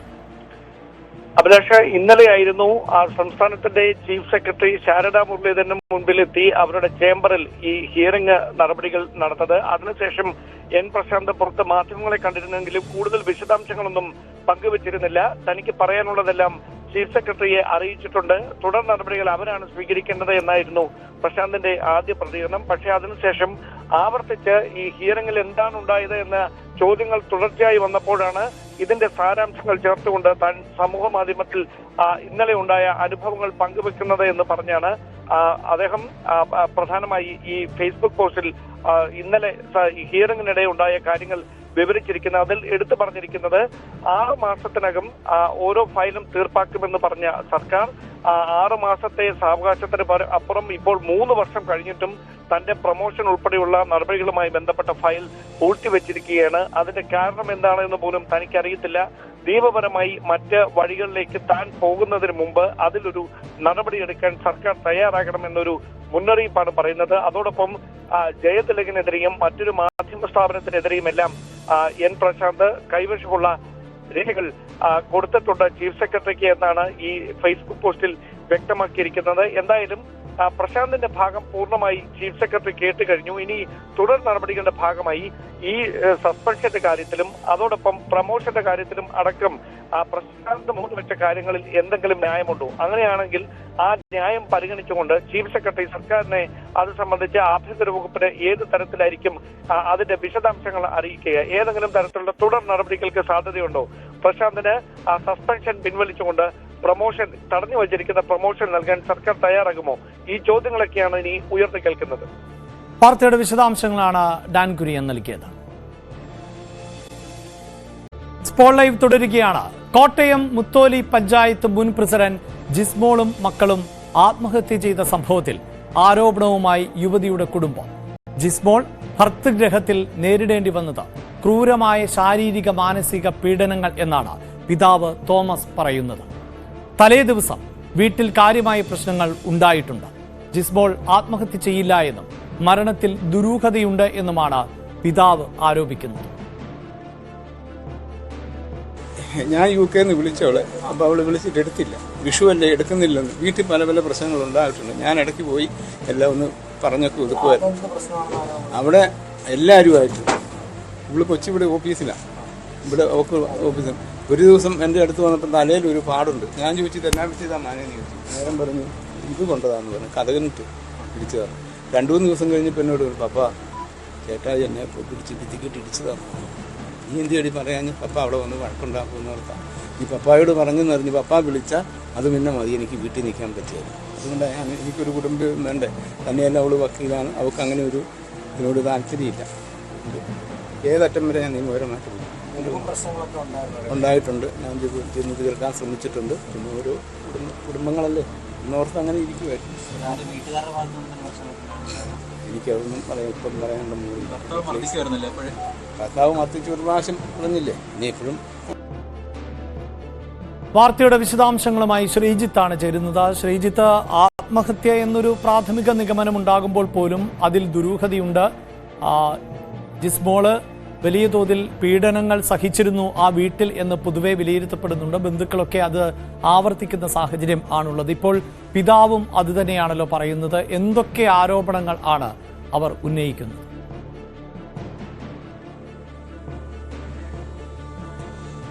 പ്രധാനമായും ആകത്തുക ശാരീരിക മാനസിക പീഡനങ്ങൾ ഉണ്ടായിരുന്നു എന്നുള്ളതാണ്. ഒരു തവണയാണ് ഈ ഭർത്താവ് മർദ്ദിച്ചു എന്ന പരാതി ജിസ്മോൾ പറഞ്ഞതായി ഈ ജിസ്മോളുടെ പിതാവ് തോമസ് വ്യക്തമാക്കുന്നത്. നിരന്തരം പ്രത്യേകിച്ച് മൂത്ത സഹോദരി, ഈ ജിമ്മിയുടെ മൂത്ത സഹോദരിയിൽ നിന്ന് നിരന്തരം മാനസിക പീഡനം ഏൽക്കേണ്ടി വന്നിട്ടുണ്ട്. സാമ്പത്തികമായ കാര്യങ്ങൾക്കടക്കം വലിയ കുത്തിനോവിക്കലുകളെല്ലാം ഉണ്ടാകുന്നു. പുതിയ ഓഫീസ് തുടങ്ങുന്ന കാര്യത്തിൽ അങ്ങനെ എല്ലാ കാര്യത്തിലും ഒരു കുത്തുവാക്കുകൾ പറയുക എന്നുള്ളതാണ്. പ്രത്യേകിച്ച് അമ്മായിയമ്മയും ഒപ്പം തന്നെ മൂത്ത നാത്തൂനും ഇങ്ങനെ ചെയ്തു എന്നുള്ളതാണ് ഗുരുതരമായ ആരോപണമാണ് ഉന്നയിക്കുന്നത്. ഭർത്താവിനെതിരെ ഒരു തവണ ശാരീരിക പീഡനം ഉണ്ടായിട്ടുണ്ട് എന്ന ആരോപണവും ഉയർന്നു വരുന്നുണ്ട്. എന്തായാലും ഗുരുതരമായ ആരോപണങ്ങൾ തന്നെയാണ് പിതാവും സഹോദരനും ഉന്നയിക്കുന്നത്. പലപ്പോഴും ജിസ്മോൾ ആളുകളോട് കാര്യങ്ങൾ പറയുമായിരുന്നില്ല എന്നാണ് അവർ ചൂണ്ടിക്കാണിച്ചത്. ആവർത്തിച്ചുള്ള ചോദ്യത്തിനാണ് മർദ്ദനമേറ്റ കാര്യം പോലും പറയുന്നത് എന്നും അദ്ദേഹം വ്യക്തമാക്കുകയാണ്. എന്തായാലും ഒരു കാര്യം ഉറപ്പാണ്, ഈ തലേദിവസം എന്താണ് സംഭവിച്ചത് എന്നത് സംബന്ധിച്ച ഒരു വ്യക്തത ഈ പ്രതികരണത്തിലും ഇനി ലഭിക്കേണ്ടതുണ്ട്. അതായത് പോലീസ് അന്വേഷണത്തിലൂടെ വ്യക്തമാകേണ്ടതുണ്ട്. ഈ അവസാനം സംസാരിക്കുമ്പോഴും ഇത്തരം പ്രശ്നങ്ങളൊന്നും തന്നെ പറഞ്ഞിരുന്നില്ല. വിഷു ദിവസം വിളിച്ചപ്പോൾ സംസാരിക്കാൻ കഴിഞ്ഞില്ല എന്നൊക്കെയാണ് പിതാവ് ചൂണ്ടിക്കാണിച്ചത്. പക്ഷേ വിവാഹം കഴിഞ്ഞ ഏതാണ്ട് 2 മാസം മുതൽ തന്നെ പലതരത്തിലുള്ള മാനസിക പീഡനങ്ങളും ഉണ്ടായിരുന്നതായി സഹോദരനും ചൂണ്ടിക്കാണിക്കുകയാണ്. പോലീസിനെ സംബന്ധിച്ച് ഇനി അന്വേഷിച്ച് കണ്ടെത്തേണ്ടത് എന്താണ് പെട്ടെന്നുള്ള ആത്മഹത്യക്ക് പ്രേരകമായ ഘടകം എന്ത് എന്നുള്ളതാണ്. സാധാരണ നമ്മൾ പ്രതീക്ഷിച്ചിരുന്നത് പിതാവിനോടോ സഹോദരനോടോ ഒക്കെ ഇക്കാര്യങ്ങൾ പറഞ്ഞിട്ടുണ്ടാകുമെന്നുള്ളതാണ്. പക്ഷേ അവരോടും പറഞ്ഞിട്ടില്ല എന്നുള്ളതാണ് ഇപ്പോൾ അവരുടെ പ്രതികരണങ്ങളിൽ നിന്ന് മനസ്സിലാക്കാൻ സാധിക്കുന്നത്. എന്തായാലും ഇനി ഏറ്റുമാനൂർ പോലീസിന്റെ തുടരന്വേഷണം ഉണ്ടാകും, മൊഴിയെടുപ്പ് ഉണ്ടാകും. സംസ്കാരം നടക്കുന്ന കാര്യത്തിൽ ഒരു അന്തിമമായ വ്യക്തത ഇനിയും ഉണ്ടാകേണ്ടതുണ്ട്. പ്രത്യേകിച്ച് ഈ മാതൃ ഇടവക, ജിസ്മോളുടെ കല്യാണം കഴിക്കുന്നതിന് മുൻപ് വീടിന് അടുത്തുള്ള പള്ളിയാണ് അവരുടെ ഇടവക. അവിടെ തന്നെ സംസ്കരിക്കണമെന്നതാണ് ആ കുടുംബത്തിന്റെ ആവശ്യം ഉള്ളത്. തൊട്ടിപ്പുറത്ത് ഈ കുടുംബം ജിമ്മിയും മറ്റും താമസിക്കുന്ന നീർക്കാട് സംസ്കാരം നടത്തണമെന്ന ആവശ്യം അവർക്കുണ്ട് എന്നാണ് നമുക്ക് മനസ്സിലാക്കാൻ കഴിയുന്നത്. എന്തായാലും സഭാതലത്തിൽ ഇടപെട്ടുകൊണ്ട് ഇതിനൊരു സമവായത്തിലെത്താനുള്ള വലിയ ശ്രമമാണ് ഇപ്പോൾ നടക്കുന്നത്. യെസ്, ശ്രീജിത്ത് സൂചിപ്പിച്ചതുപോലെ ശാരീരികവും മാനസികവുമായ പീഡനങ്ങളുടെ ആകത്തുക, അങ്ങനെയാണ് ഇപ്പോൾ ഈ മരണത്തെ പൊതുവെ കണക്കാക്കാൻ സാധിക്കുന്നത്. സ്പോട്ട് ലൈവ് പൂർണ്ണമാവുകയാണ്. ഇടവേളയ്ക്ക് ശേഷം ന്യൂസ് 3യുമായി അശ്വതി പിള്ള ചേരും. നമസ്കാരം.